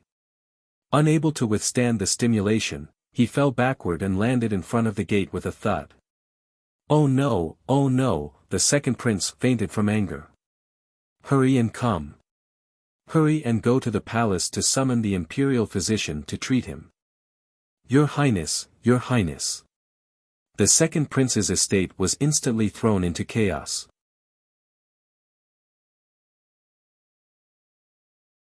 Chapter 1424. On the other side, His Highness the Crown Prince, who had just finished giving his second royal brother a big gift, finally felt a bit more at ease. This wondrous second prince simply disgusted him to death. He simply couldn't understand how his second royal brother's brain worked. How could he be this stupid? How did he think of secretly grooming a songstress, wanting to fish in troubled waters, and toss her into his eastern palace as a spy without anyone knowing? Did he think that everyone was as stupid as him? What kind of person did he think he was? A random chance encounter on the street was enough to make him willingly bring that woman back to the eastern palace. It was still the same question, what was his second royal brother thinking? This second royal brother was probably really a fool, so he thought that everyone was a fool. After being delayed by Wei Mingli, when Mo Lian rushed to North Street, darling Qiao had already pulled Princess Xiaomi back to the guest house to stay. Prince Mo hastily ran over to pick up his wifey, but instead of his wifey, he picked up the icy-faced Bailey Shi. I'm honored that Your Highness the Crown Prince personally came to welcome me. Bailey Shi cupped his hands towards His Highness and said expressionlessly. His Highness the Crown Prince, he inwardly criticized, don't flatter yourself, we didn't come to pick you up. On the surface, he raised a smile that was like a spring breeze. Second Prince Bailey, long time no see. You're still as elegant as ever. Bailey Shi nodded. Crown Prince praises me too much. Hey. You too, how long has it been since we last met? You keep calling me Your Highness the Crown Prince and Second Prince Bailey. Aren't you tired and annoying? A mocking laughter came from the side. Wei Nanfeng was like a monkey as he rolled down from a roof and arrived in front of the two with a grin. I heard that you were entering the city today, so I came to welcome you. How is it? I'm a good brother, right? Wei Nanfeng stepped forward and elbowed Bailey Shi's arm. Let's go. We haven't seen each other in a while, let's find a place to drink. At this time, Assistant Minister of Rights Huang Yi also rushed over after hearing the news. When he saw the Crown Prince, he hurriedly went forward to greet him. The Crown Prince swept a glance at Assistant Minister Huang and asked seemingly absent-mindedly, Have you seen the Crown Princess? Yes. Assistant Minister Huang nodded repeatedly. Hearing this, Mo Lian's eyes suddenly lit up. Where is she now? The Crown Princess accompanied the Princess of the Southern Shao Kingdom to the guest hotel. Hey! Wei Nanfeng's body flashed as he extended his hand to block Mo Lian's path. Mo Lian, you can't be serious. We brothers have only met for less than half an hour, and you want to leave? Prince Mo immediately waved his hand and said, I'll have tea with you some other day. What a joke. What was there to talk about with these two stinky men? Of course, finding his own wife was more important. After he finished speaking, he waved his hand and left the two men behind without looking back. He mounted his horse and galloped towards the guest house in the capital. Bailey Shi and Wei Nanfeng were left behind. They looked at each other in dismay and shook their heads in unison. They sighed inwardly, Mo Yen, this guy, why did he become more clingy with the little stoic after not seeing him for so many years? But speaking of which, they hadn't seen that little stoic for a long time, so how about? The two of them exchanged a look, mounted their horses in unison, and followed after him. After Arbor saw that Princess Xiaomi had settled down, he chatted with her for a while before coming out of the guest house. Before she could board the carriage, she heard the clip-clop of horse hooves, and a familiar voice called out to her from afar, "Jojo, Jojo."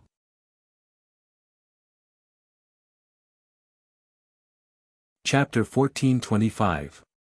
Arbor was exasperated as she watched Prince Mo gallop over on his horse. Just as he was about to reach her, that guy suddenly flew up and arrived beside her with a swish. He cried out pitifully, "Jojo, Jojo, it's bad. Hubby was almost taken advantage of by a scoundrel. Hurry and comfort hubby's nearly injured body and mind." Arbor thought she couldn't take it anymore. Ever since they got married, this guy's skin had become increasingly thicker, and she couldn't reverse it no matter what. Arbor reflexively hugged his waist and patted it with her small hand. What scoundrel? Mo Yen hastily recounted everything that happened just now from beginning to end to his wife. After he was done, he even took credit for it in front of his wife. "Jojo, am I smart or not? Say, is this Mo Lu stupid or not? Where did he get the confidence to think that he could fool me with this kind of underhanded trick?" Darling Qiao was a bit angry. Wasn't this Mo Lu punished by the Great King and grounded for 3 months? How come he can come out now? You know the old man. It's impossible for him to enforce orders and prohibitions. It's already good enough that he didn't change his orders constantly. When Mo Yen saw her serious expression, he quickly pinched her small face in amusement. "Don't worry, hubby has always been careful and prudent. I absolutely won't be taken away by a scoundrel." Arbor pursed her small lips. "Where are those 2 people? I sent people to throw them back to the second prince's estate. It's not like I can keep them for dinner." Apparently, second royal brother was so angry that he fainted. Serves him right. A cold glint flitted through Arbor's eyes. He got off easy. Of course I can't let him off easy like this. This guy is so good at jumping around, I'll find something for him to do. Oh, as expected, he forgets his brothers after getting a wife. Bailey, look, I guessed correctly.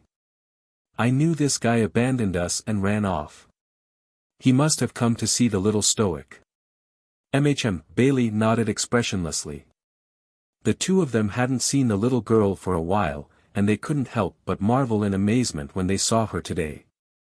What an icy beauty with a face as bright as the moon and eyes as cold as the stars.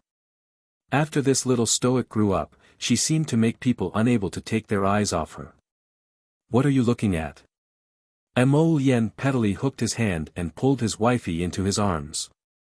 Ciao ciao, ignore them. We're going home. Arbor nonchalantly nodded his head. His gaze only swept over Wei Nanfeng and Bailey Shi's faces before withdrawing. Too heartless. Wei Nanfeng let out a howl. Arbor turned a blind eye to him. He turned back to look at Bailey Shi and nodded. Thank you for the ebony pieces. It's no trouble at all. Bailey Shi nodded with an indifferent expression. This is for you. The little stoic waved her hand, and a brocade pouch landed in Bailey Shi's hand. I see that you're about to break through to level 13. There are 2 level 13 mystic breakthrough pills in the bottle, which should be able to help you break through smoothly. Although the little stoic was expressionless, her words seemed to stir up 1,000 ripples. Bailey Shi and Wei Nanfeng were both flabbergasted. Especially our dear Wei Nanfeng, who was originally waving the folding fan in his hand flirtatiously and confidently. He was so frightened by Arbor's words that his fan fell to the ground with a clatter. His entire person seemed to have been struck by lightning, and he was blown away by the wind. Princess Mi said that you two are about to get married, so this can be considered my wedding gift to you in advance.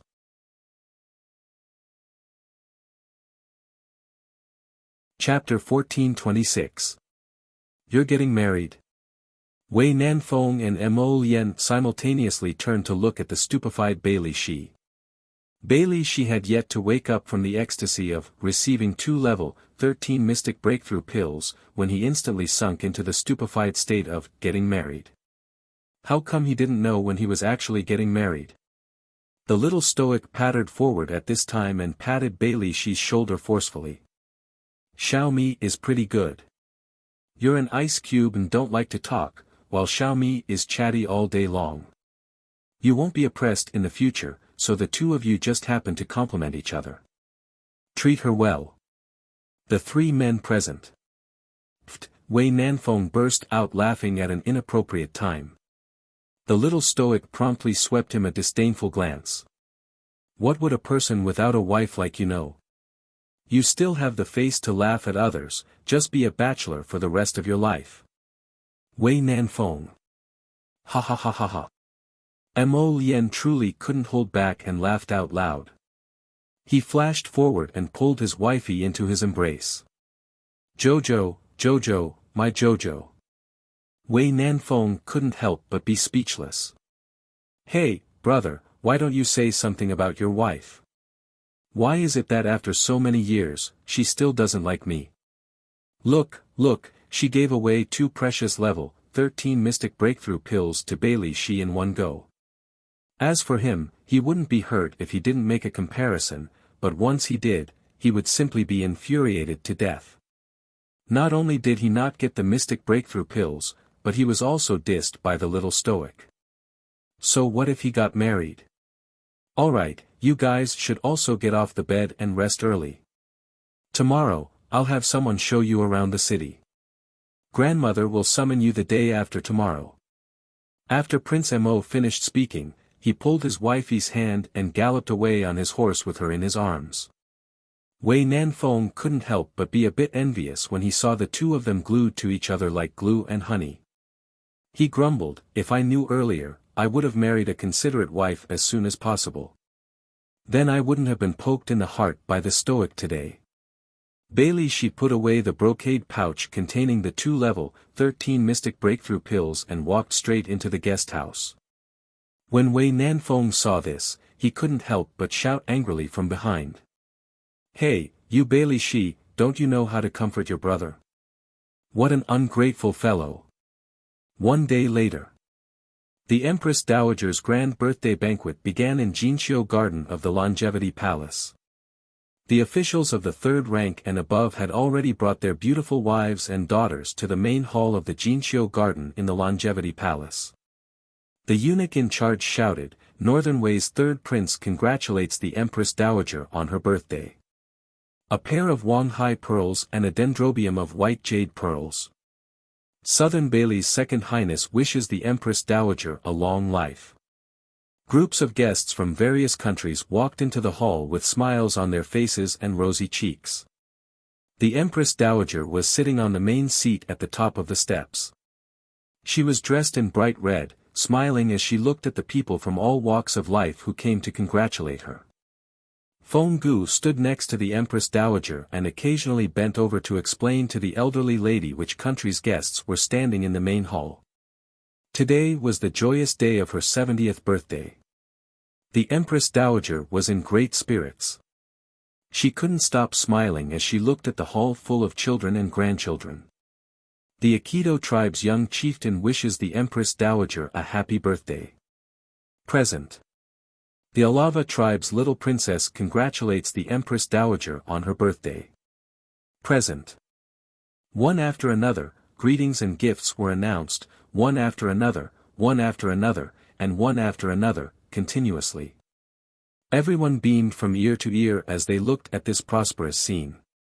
Arbor sat next to the crown prince and looked on indifferently. However, when he heard the eunuch announce the Alava tribe's name, his eyelids twitched slightly. Broken sleep, you're tuning in to the Han Lee's Wuxia Adventures YouTube channel. We're so grateful for your support, and don't forget to subscribe to join us on this incredible journey through captivating stories. Your generosity through donations truly makes a world of difference, as it's the primary source of revenue that allows me to expand and enhance this channel for you. Thank you from the bottom of my heart for being a part of this adventure.